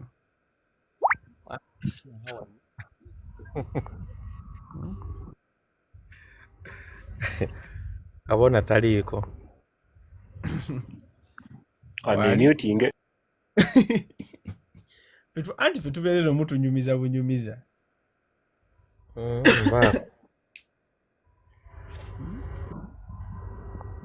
Wendi mbadde ndi mu kuyiga olwaleero bye mpulidde ebimu mbadde sibimanyi. But it's good that I'm learning. Okay. Nobody kuyiga. Yes, by the I'm going to upload this. I'm going to upload this on YouTube. Yeah. It's going to be there. This has been a good lecture. That's why I don't want it to be so long, because when it's so long, then it will make people lethargic.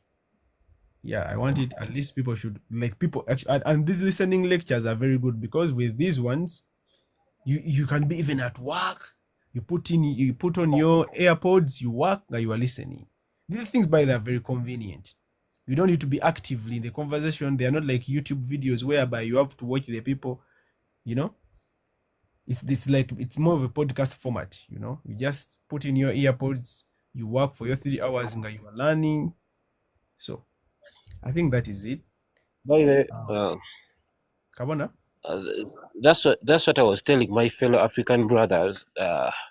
Because you know, when it comes to us Africans, reading is not our culture. I think going in for audiobooks is the best, because you can insert in your earpods and you listen as you're working. And likewise to this that you have told us, if you upload this, somebody can just keep listening to it. Okay. I think Salongo, that's enough for today. Maybe ngabate na Nami kyagala. Herbert twagala kusiibula katubate. Tuneesanga yonna gye tuneesanga. Let me go and watch the remaining part of the Leganes Barca game. Nange bannange namisinze nadda. Akuume bannange.